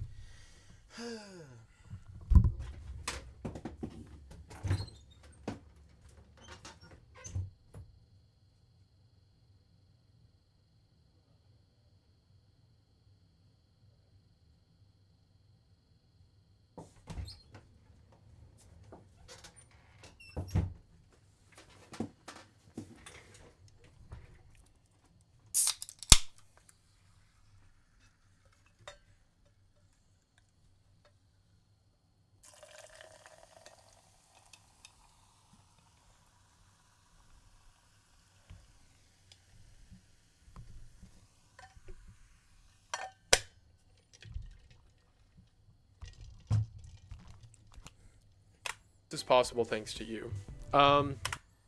Yeah. Alright, I'm back. We're just going to watch the rest of this video, and then I'm going to end stream. Like I said, as soon as I turn off the recording on this, I'm going to send the files over, maybe do some editing, I don't know, and then start the VHS side of this, and then there'll be 2 separate uploads, but the VHS one should be shortly after this one is, so we'll see how that goes. But for now, I believe that should do it. So, thank you for watching. I hope that you enjoyed, and I will see you in the next one. Bye. I'm Vanya. I couldn't imagine recording that, man. Like, as a fellow YouTuber, I couldn't imagine. His wife? Congratulations.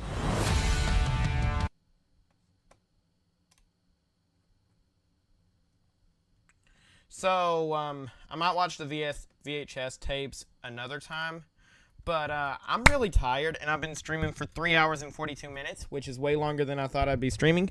So, I hope you guys enjoyed this live stream. Thank you if you watched. I hope you enjoyed.